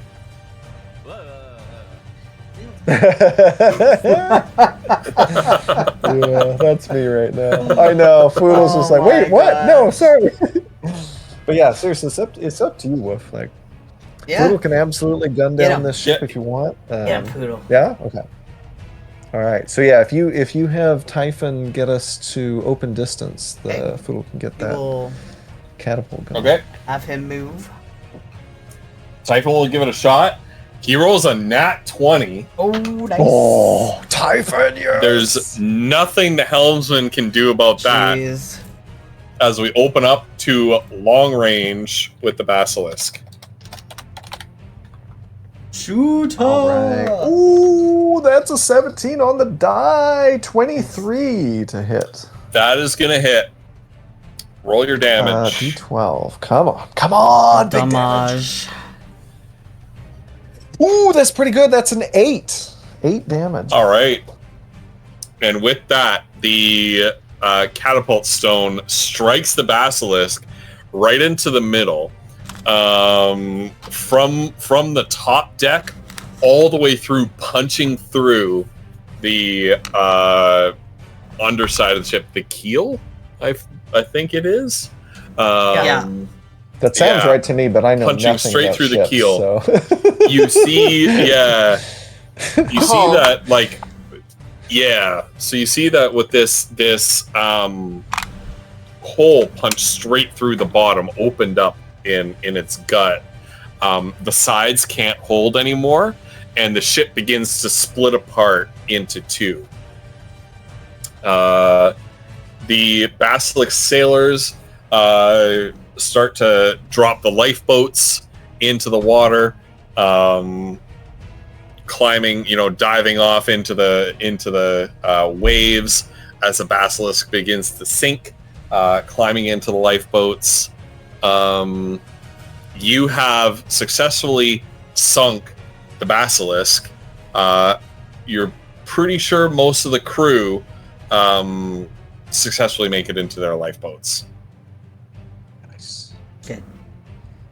Typhon, that was One amazing! ship You guys down. are so good at this! Woohoo! It was all based on So teamwork, cool. Poodle. Yeah! The keel is what I was thinking of, the primary structural backbone running along the bottom Oh, center of the hull. The from keel bow to is the stern. bone of it. Yeah. Yeah, The whole is yeah, just the rest of it. That's good to know. Yeah. That's so cool. There we Okay. go. Now I know. Today I learned. You sang All right, my and we battle celebrate appropriately as we see everyone out of the fight, but Yep. also not drowning or. Yep. So, list. And you give them as they disappear in the distance, and you see the commander of the basilisk shaking his fist at you, you all give him a little bit of a wave, tip of your visible or invisible hat, your true or metaphorical hat. Absolutely. And you sail off deeper into Cormantian waters. You know that there are 2 more ships on the hunt for you. The Ouroboros and the Manticore, who will be much more challenging encounters ahead. Yeah. This is gonna be rough, you guys. I know. I'm really worried about Like losing my spell slot. Like the thing is, like it's one thing, but like the fact that we might end up on a battlefield at the end is like really, really, really scary to me. By the end This of is- 3, 2, yeah. like you know what I mean, 2 more ships. Like, oh man. Yeah, and as we're playing, like I was initially worried about the like if the caster stuff was overpowered, but knowing that It you have comes at to great expend spell cost. slots for it, it does Yeah. come at great cost. Like you're able to do big damage. You're able Right. to like completely I can shut myrtleize these parts of ships, the but ship also down, if we end up but- anywhere else, I'm fucked. Yeah. That's Yeah. the whole thing. Yeah. That's which is scary, right? it is scary. bully us? It's 'Cause so not always scary up to because us. then, Yeah. exactly. That's that's what I'm saying. Like every time I'm just like, oh my god, I don't know what to do.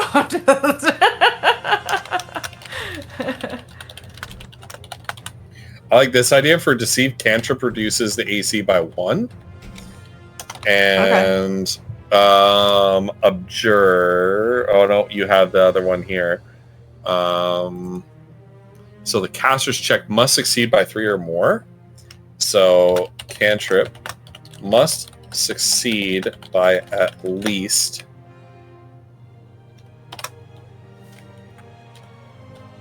at least 3, and can only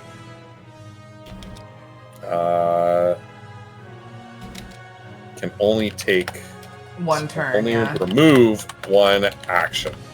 Yeah. There. So the That makes cantrip sense. can't just be a straight success, it needs to succeed by 3 or more.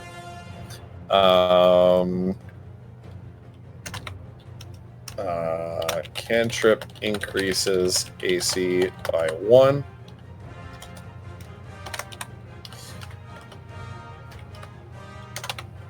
And then or an ally's rolls, but you need to succeed at a caster check. Okay, yeah.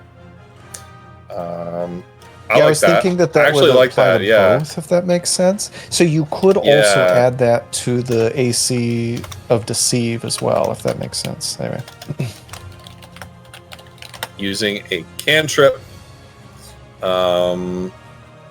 increases either the ship's AC or an ally's rolls by +1. But the caster must succeed on a caster check. Let's call it DC 12. Yeah, that seems fair. Because then And what you could do, Ghost- Kiona would need to roll like a 7 or higher to do that with a cantrip. Right.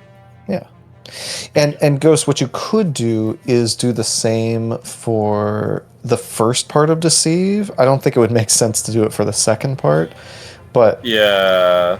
because otherwise there's no point in using a first level spell slot if you can just use a cantrip. You know what I mean? Anyway, so Right. but I thought of that Yes, you're after I'd right. done that one. So anyway, I think it's a reasonably elegant solution. Good. I appreciate Yeah. those suggestions. Okay, all right. I agree. I mean, and I it, hadn't thought because I of what will to be do with using cantrips when I did cantrips this. because I cannot Yeah, expend 'cause all you're of gonna- my spell slots. Yeah. Like that's just that's just doom at the end of the day. instead of right now. Yeah. Could be. You know, It could be, yeah. And now that I've thought of the caster check for cantrips, you could do it for conjure as well. So, if that makes sense. But yeah. Yeah. So anyway, so that's kind of a nice, elegant solution there. But anyway. Yeah. This is pretty fun. I like this system. We're I do too. moving through it fast. Obviously, like Foodle, you're the one mainly doing the guns here. Flutter, did you feel like, in all honesty, did you feel like you were like effective? Did you feel like you were contributing? Did you feel like I was effective. getting I'm just to play? worried about the cost of it. Yeah, no. Yeah. I think I feel like in the next couple of ship battles, I will become way less effective because I will start really trying to conserve spell slots. So that's the whole thing. Is going to be, you know, that's what I'm worried about essentially in the future. Yeah.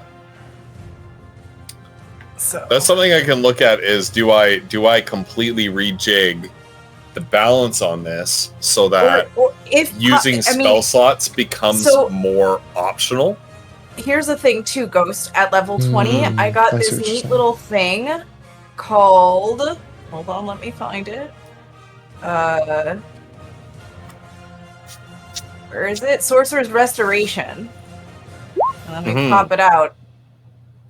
It automatically gives you 4 sorcery points when you finish a long rest. So I wonder if there's some way we could, A short rest. a short rest. So I was That's wondering nice. if we could roll, maybe I could take one of my turns to use my, or maybe, I don't know, because I can do it on a bonus action. I can convert sorcery points to spell slots. So that I don't know if, because that might help me with, okay, if I spend this, I can remake it later.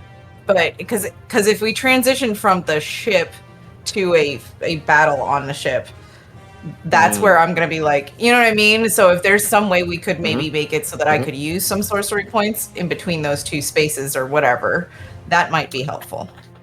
Possibly. That's all I'm saying as a suggestion to try to maybe with that. But Yeah. Possibly. That's something to consider for sure. The other thing I was thinking is, do I redo the balance for the way the caster works, where you don't need to use spell slots to do these 4 things, but if you do, you get some sort of bonus to it. Right. I would just have to like change the way these work. So my sense is that's going to feel way better to play, because right feel like now maybe, what we're doing is the opposite of that, which is penalizing for using cantrips, and I feel like it's going to feel way better, even if it's less effective, right? It's going to feel way better to be able to spend spell slots to get extra stuff rather than feeling like, oh well, shit, this kind of feels bad, like I get all these debuffs, you know. I don't know.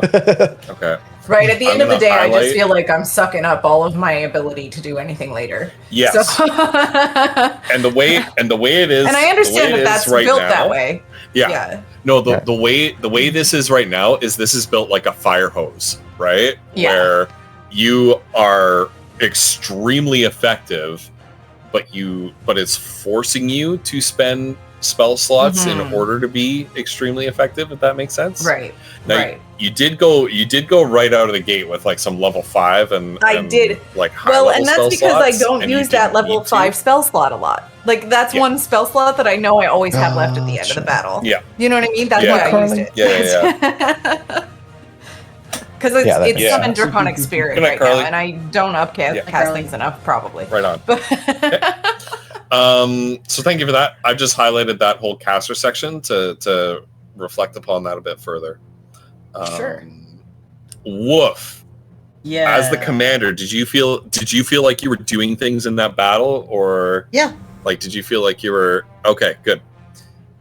One criticism of this Stars Without Number system is that a lot of people have said that the only character that really gets to do anything is the gunner.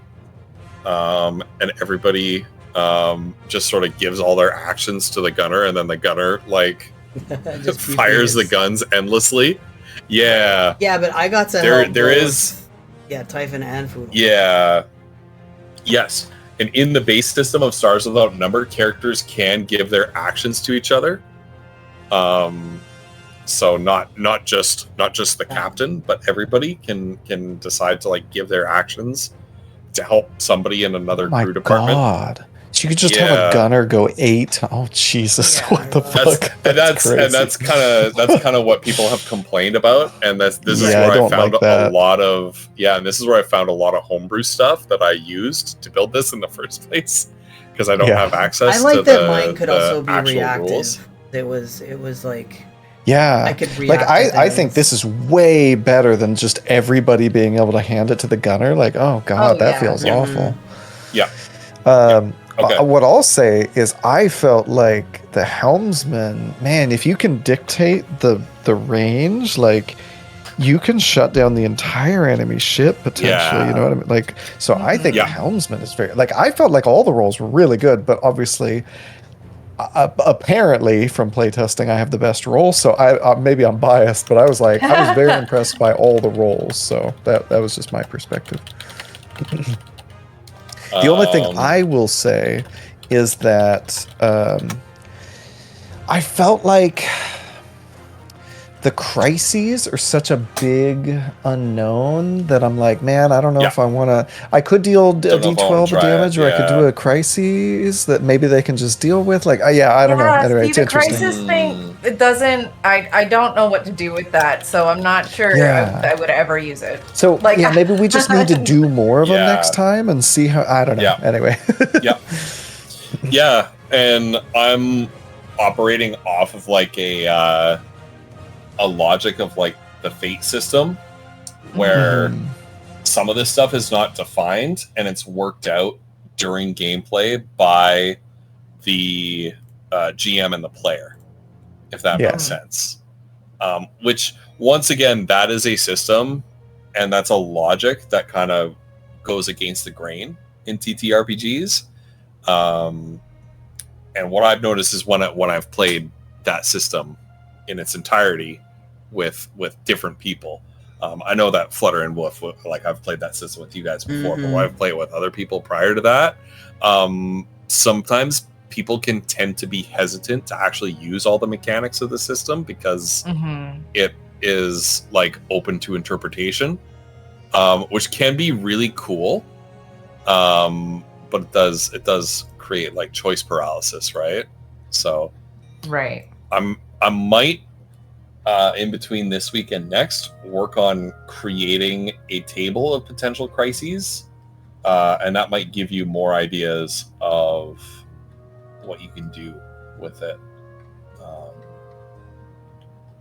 Some options for you to pick from, at least. Yeah, it's interesting. I think I need to think more about the crises because, like, Right. from I'm very sleepy, so my brain is not working. Yep. She's like Poodle called Mazra Woof, you know. So, Yeah. but like my sleep battled brain is like I could deal a D12 of damage, or I could put a fire crisis, which if they don't deal with it, it can do some stuff, which it can do some very cool stuff, but most of the time it deals a d6 of damage. You know what I mean? So, Right. Yeah. which is like, that's a big if. Like, who is going to leave a fire on a ship? Right. Like, Well, if you but yeah, I don't know. pile on crises, then Right. they might have to Right. leave, right? Yeah, that's sort And of so the only that's- thing I was thinking is like if we can overwhelm them with crises, but like what the Yeah. crisis does if they deal with it is it takes one of their turns. Yeah. Whereas with gravel shot, I can disable their like it kind of takes 2 turns. I don't know. Anyway, Yeah. so it's I don't know. But maybe I'm just Yeah. too tired to figure it Right. out. Same with deceive against something like that, right? Mhm. Deceive is going to be better against a crisis. In that case. if it Oh was- yeah, if it were, right. you Because know? if you roll a 6 Yeah. plus, then Right, it takes you get both 2 their turns turns. off of Whereas if them, you yeah. conjure a crisis, it might only take 1, right? So yeah, Yeah. that's interesting. I don't know. So that's Anyway, good. Megan's actually seen the Stars Without Numbers system in action. I have not. Mm-hmm. oh, So yeah, it could be like there's a small explosion and Okay. the fire starts. Yeah. that So it because that could might be- beef up Right. the Because crises. if it did initial damage, that would be Yeah. because I was thinking like maybe she could get the mast to break or something like that. But like Mhm. Yeah. that's actual damage Yes. to the ship, right? So that's the Yeah. whole thing is Okay, like okay. if I'm trying to think of a crisis that happens to a ship, there's always damage involved. So I don't know how. And that's You know what I mean? and that's what I was envisioning for a potential crisis is like you break the mast or things like that, or you Right, tear yeah, through the yeah. sails Or you something. blind the crew in a section of the ship Right. or something. Like that could be very cool. Mhm. Yeah, there's Okay. a lot of like opportunity for cool stuff. Anyway, Yeah. Yeah, and so we can say that this alchemical fire does 1d6 damage right away. It does less Oh, yeah. initial damage than the regular catapult shot, but then it creates this situation where they either have to burn their actions to get rid of it, Right. or they suffer further consequences. yeah, I think that's very cool. Yeah. Okay. Well, thank you guys. This was really nice, and thank you, Megan, for your input as well, because I know that you watched a live play with this system, so you know a little bit more than I do. But at the very least, the number one thing I wanted to resolve is the common complaint that only the gunner feels like a useful position. Yeah. Right. The rest of you guys seem to feel like you were useful, you were contributing, you were not just a side character in this, and Foodle was like the hero of the day. So it didn't feel like that. So that's mission successful. Yeah, that's good. I've got some things that could use a bit more work. I think overall things are working well. Oh, yeah. This is just sort of tinkering to optimize, which I like. Yeah.